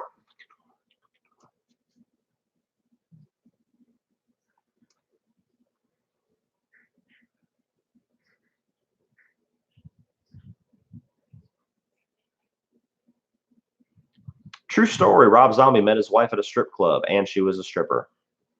It's not that much of a stretch. I'd believe it in a second. Cody, have you enjoyed Halloween 4 and 2 more? I enjoyed 2 more. Halloween 4, I need to watch it again, but I still am very lukewarm on that one. There's things that are good about it, but I'm still it's one of those movies that I think you had to be there for the excitement that Michael Myers was back and had that nostalgic love for it. Objectively, I still don't think it's that great of a movie, but I need to watch it again. I try to live and breathe a franchise while I'm reviewing it. So like I watched nothing but Friday the 13th movies pretty much when I was reviewing Friday the 13th. And I'm gonna do the same thing for Halloween. So I kind of have to put myself in that mindset. Let's see. Do a live commentary for Candyman when you get the movie. I want to see your initial reaction to the film. Well, I'm not going to do a commentary as like a reaction because I won't be able to pay attention to the movie. But I might do that after I review it.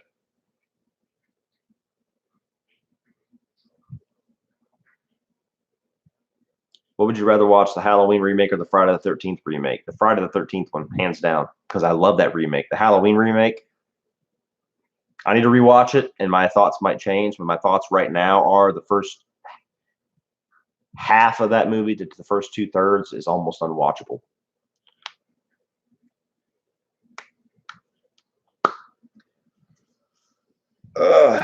Arnie's dead. Famous quote from Alexander Paul. Yeah.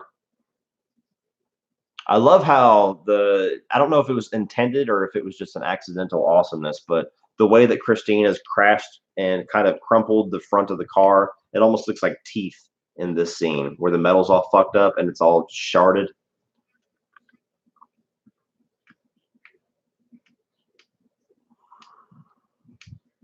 Is there a place to see Lee's Halloween 6 cut where he edited the theatrical and producer's cut? If you message him, I guarantee you he'll provide you with a link. So that's the way you can see it. He doesn't have it like posted anywhere, but if you give him a shout, I'm sure he'll give you a link to see it.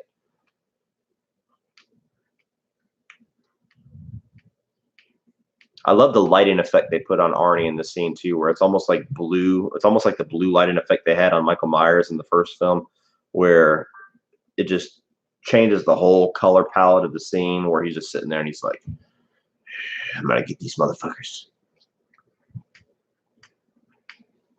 And now Christine's back. The teeth are gone.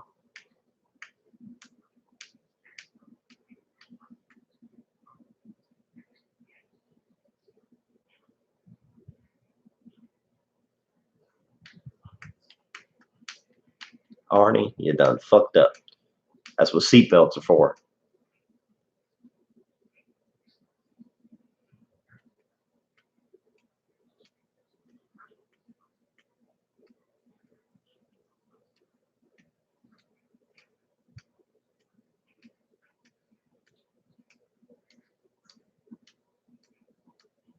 This is eerie as fuck too, because he knows he's dying. He knows he's done, and all he does is just reach out in sadness that he's not going to be able to spend any more time with his car, and he just rubs it. God, it's so fucking, it's out there.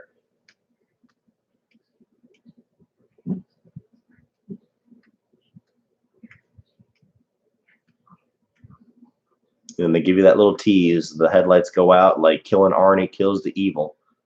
And then just when you think everything's good, that fucking music starts back up again. Nope. Christine is pissed now.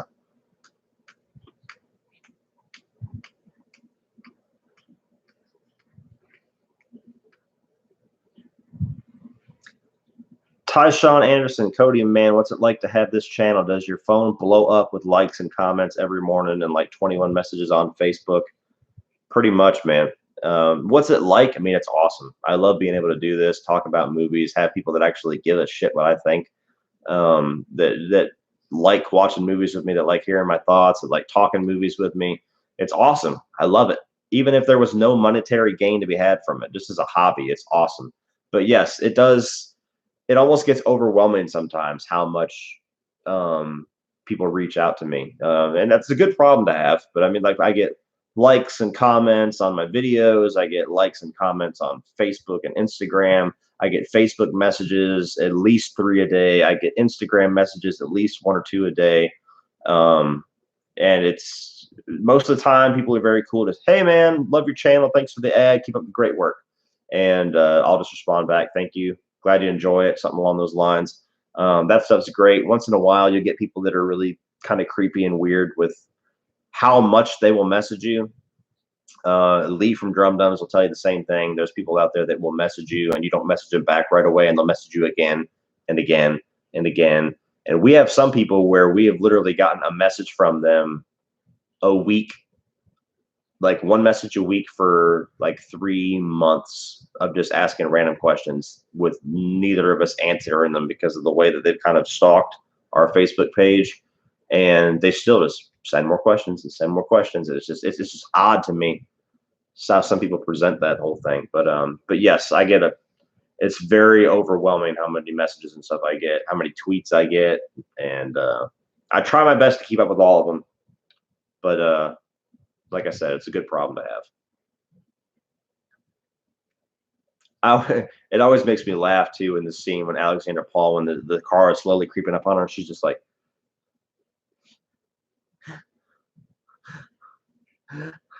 it's like, bitch, move, get the fuck out of the way, go right, go left.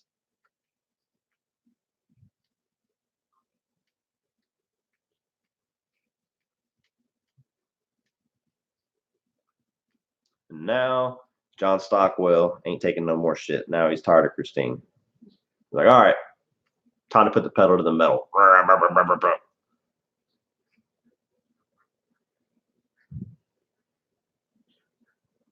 Oh, destroying that fucking car.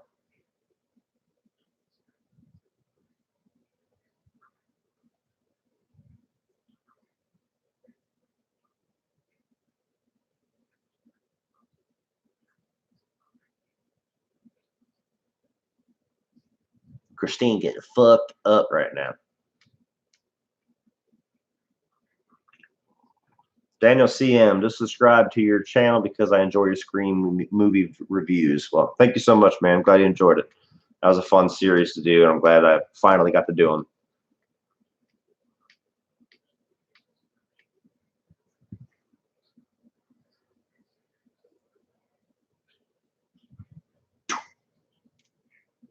It's funny, they dropped that little brick of that car, which has all the material of that car, but it sounds like it's about maybe 50 pounds when it hits the ground. Just do, do.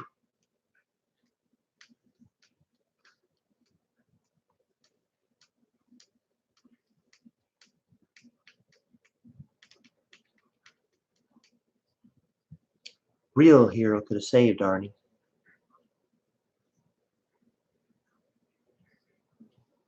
I love this where they hear the music and then that motherfucker comes out of the woodworks with the radio, and he just looks at him like, what? Just that look. What the fuck are you looking at me for? Here we go. All is said and done, and you see that little piece of that grill just dead in it.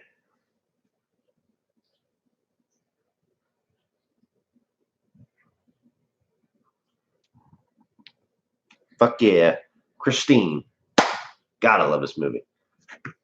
Hell to the yes. That was awesome. All right, guys. So, as promised, I will do Q&A questions of any topic until 11:30, and then I have to get to bed because I have to be up at 4:30. But thank you guys so much for checking out this Christine commentary because that was awesome. Always a good time to watch Christine. So go ahead and throw some questions my way about whatever the hell you want to talk about, guys. I will dedicate the next 15 minutes or so to the chat. And then, like I said, at 11:30, I usually end up lying, and then I stay for another half an hour. But tonight, 11:30 for sure is going to be my cutoff time. So was this the 4K version? Yes, this was the 4K version. I think I've shown it off quite a bit. But I was telling everybody at the beginning, it was interesting that somebody on my last stream suggested I do a Christine commentary, and then this just came out. So I figured what better time than to pop this in and see how good it looks. We'll watch it with my awesome subscribers. So Near Dark. Yes, Near Dark is awesome. Was that the Godsmack son that was tattooed on Batista? I know you're a fan of Godsmack. I don't know if it's tattooed on Batista or not. But yes, that's what this tattoo is. This is my first tattoo. I kind of made it into an armband. And then I got this one done when my grandma passed away. It's the Blackbird from Alter Bridge, and then her initials up here. Because the song's about somebody passing away and you looking forward to finding them again. Thoughts on Near Dark? That's original. Near Dark is awesome. It's like a Western and a vampire movie, but it also is very subtle with the vampire details. They never say vampire. It kind of it's a creative version of a vampire movie because it has all the rules of a vampire movie, but it doesn't treat itself like a vampire movie. You got Lance Henriksen in a great role. You got Bill Paxton in one of his coolest roles of Severin. It's got a love story between all of that. I mean, it's a very cool, underrated movie.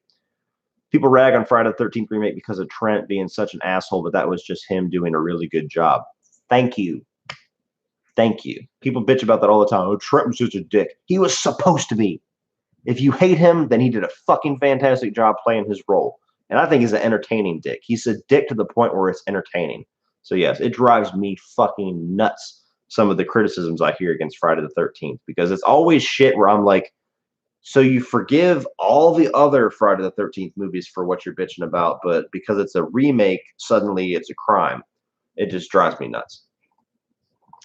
Cody just saw Iron Man 3 and loved it. Did you see the one-shot film that cleared up that actual Mandarin is still out there in MCU? If we get an Iron Man 4, I'd love to see that come to be. Yes, I love Iron Man 3. I understand why fans of the comic books got pissed at what they did with the Mandarin, but I thought it was entertaining because I'm not a comic book fanatic, so I never really knew who the Mandarin was supposed to be anyway.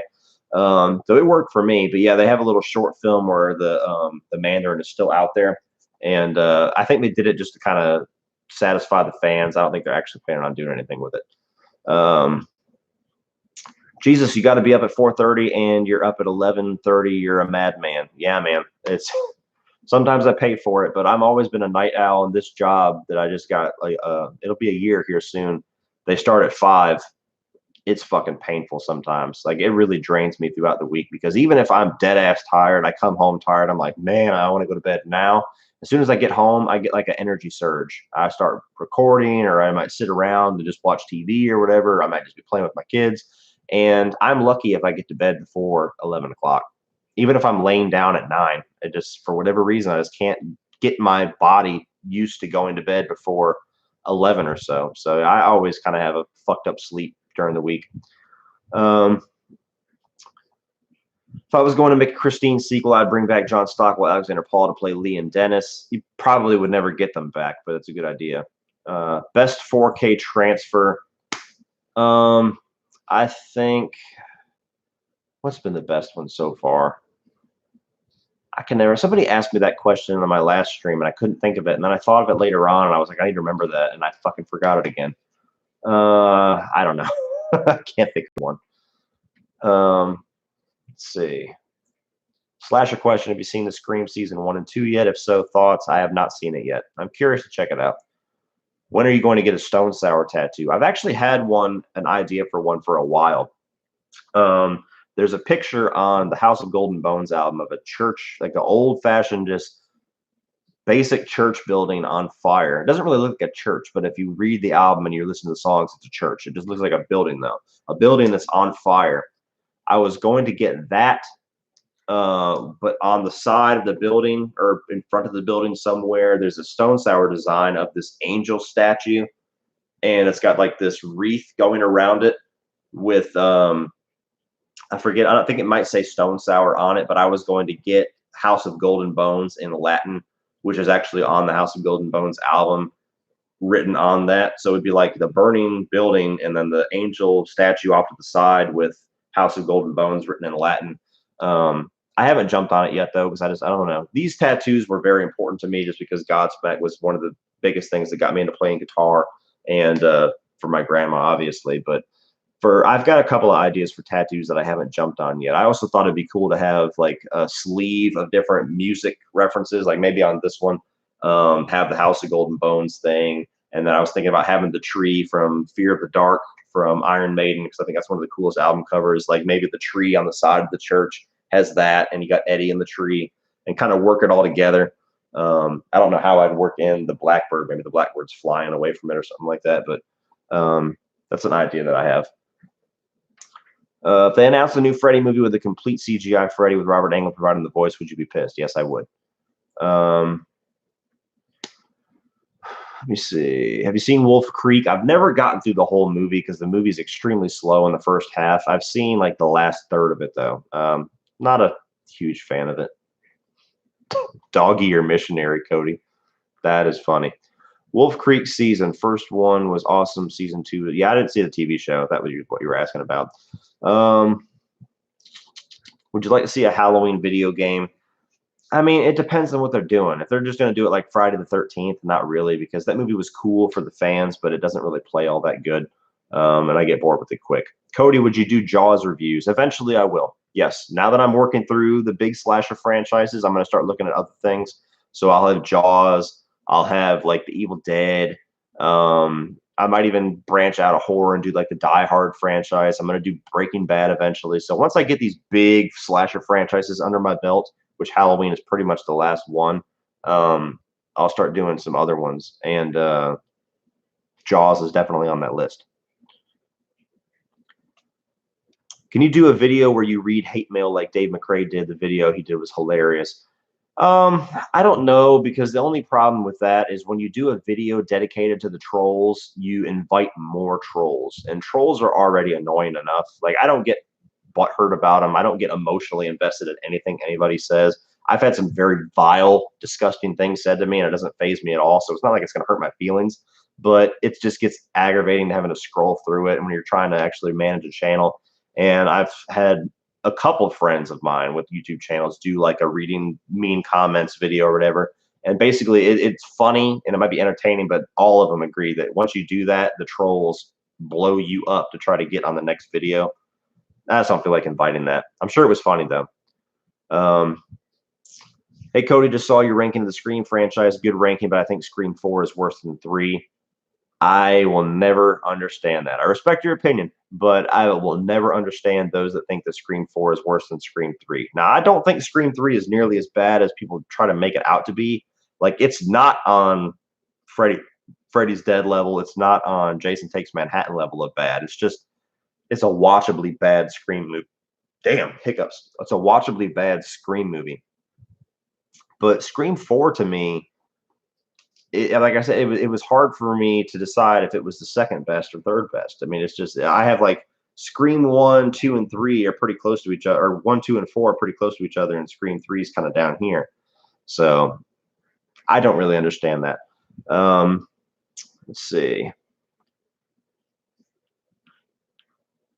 If they do a remake of Friday again, it needs to be a showdown between Tommy Jarvis and Jason, more gritty than Part 6.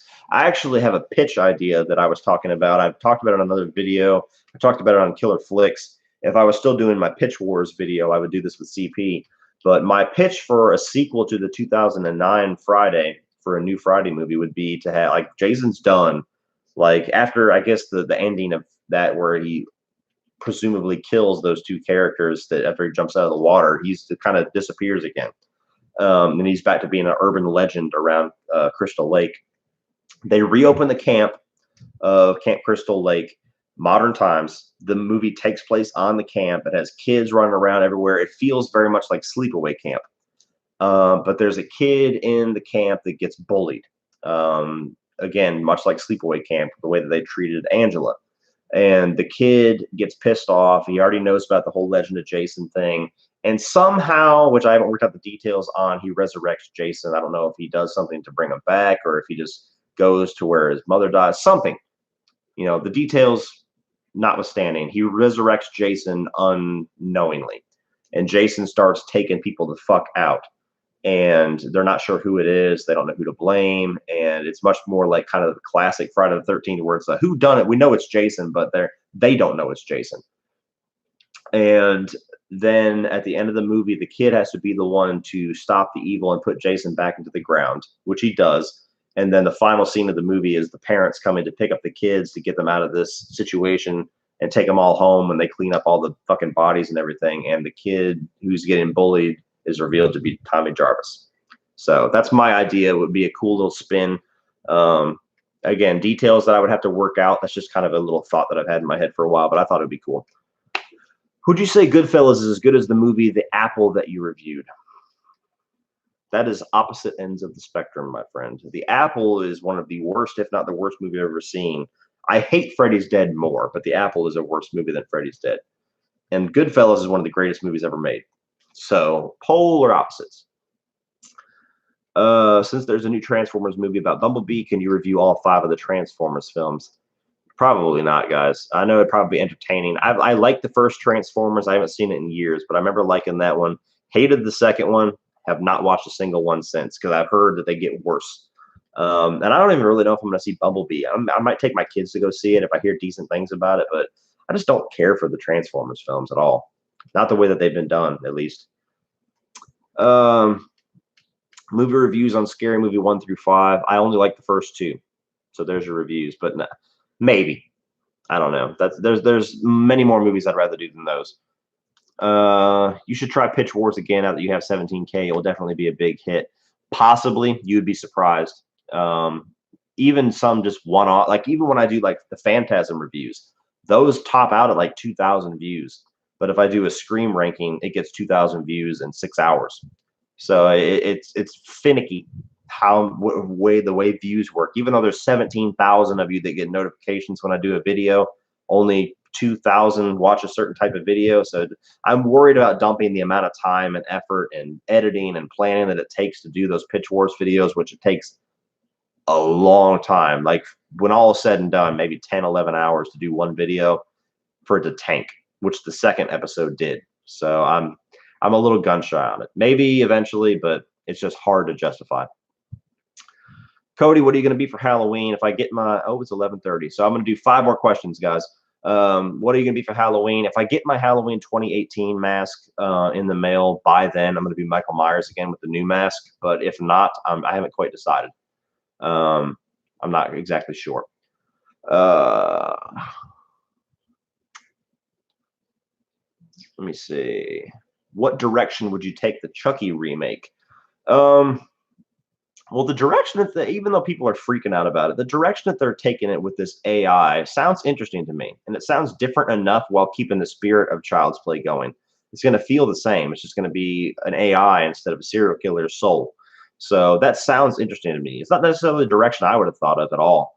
I probably would have cast a really crazy new age actor who has a good voice as Charles Lee Ray. Maybe dive a little bit more into Charles Lee Ray in the first act of the movie and then have the Child's Play stuff happen a little bit later in the movie instead of the opening scene.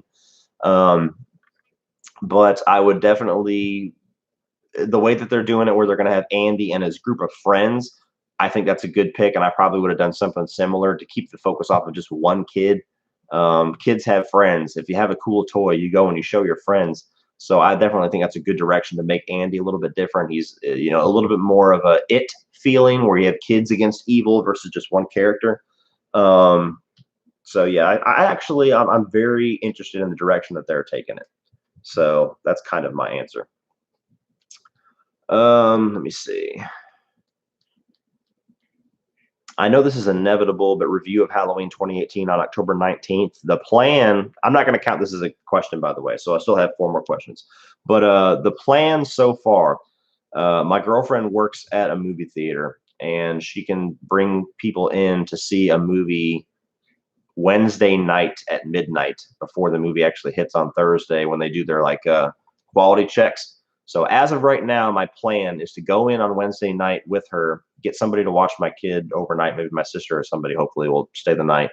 Go watch Halloween Wednesday night at midnight, take off of work Thursday, come home at whatever, 2, 3 in the morning, record my review, edit it, get it up right away Thursday morning, and go to sleep eventually. But then Thursday morning or Thursday during the day while I'm off, record and edit my Halloween ranking after I've seen the new film, and then get working on the ranking of the big 3 video that I've been plugging for a while that all of us on Scream Stream are going to be doing. So as of right now, that's the plan. But yes, I will have a review, and it will be definitely before the 19th. All right, let's see. 4 more questions. Have you seen In the Mouth of Madness? Yes, and I have a review for it. So check that out. It's one of my favorite John Carpenter films. I think I had it at number 5 as my favorite. So yes, it's an awesome movie. Or no, my number 4. Let me see.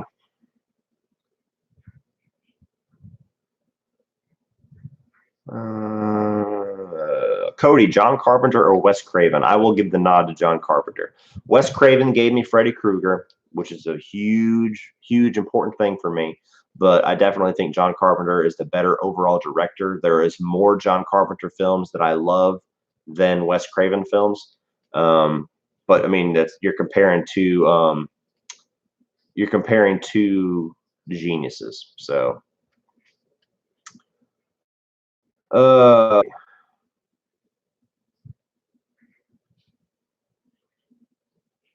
sorry, boss, need the day off. Halloween movie coming out. Yeah. People laugh, but I try to tell them like there's people that I mean they don't make fun of me necessarily, but there's like a couple of my supervisors, they joke around like if I'm ever like if I take a day off or something like that, they're like, oh, Cody was watching movies and then got tired or something like that. So yeah, that would be a joke. Will you ever review Taxi Driver? I might do some Martin Scorsese films eventually for sure. Obviously they're not horror; they have horrific things in them. But yeah, eventually once I get a lot of these under my belt, guys, and I get a lot of the big shit done, which I'm going to have by the end of this year, I'm going to start branching out more. I'm still going to be horror focused, but you'll start seeing things like Die Hard and Goodfellas and stuff like that more often. T1 or T2? Terminator 2. I love Terminator 1. I actually consider it a slasher film, but T2 is one of the most important movies to me growing up. That and The Lost Boys, I think I watched the most growing up, along with the Nightmare on Elm Street movies. So yes, T2 is my favorite by far. Let me see. I lost count, but I'll do two more questions, guys. 3C Films, any love for the Leprechaun franchise? Guilty pleasure for me. Same here. I haven't seen most of them in years. I have the box set of them. I think you can buy all, 6 or 7 of them for $20 or something like that. I still enjoy the first one. I watched it on St. Patrick's Day a couple years back. I remember the third one being my favorite as a kid, but I have not seen Leprechaun 2 onward since I was like 9 or 10. So I don't know if they'll hold up for me, but yeah, they're definitely guilty pleasures. They were kind of like the 90s answer to Chucky, while Chucky was kind of taking a little bit of a sleep after the first couple Child's Play films. All right, last question. Let's find a good one here.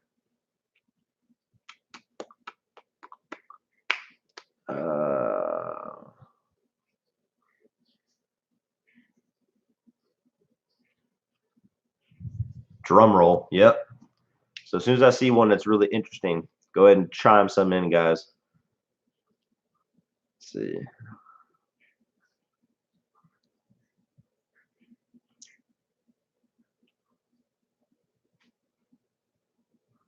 Have you taken all the kids to see a horror movie at the theater? That's my last question. I've taken my daughter a number of times because she likes horror more than my son does.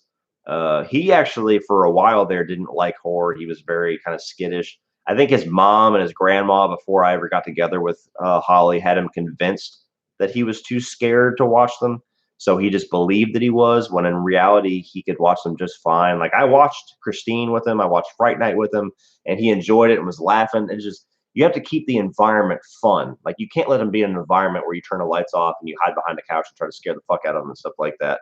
And once I kind of got him acclimated into it, and once he started seeing Bella, my daughter, watching them with me, no problem, he kind of started coming into the living room and sitting down. Now Shane will watch them with me too.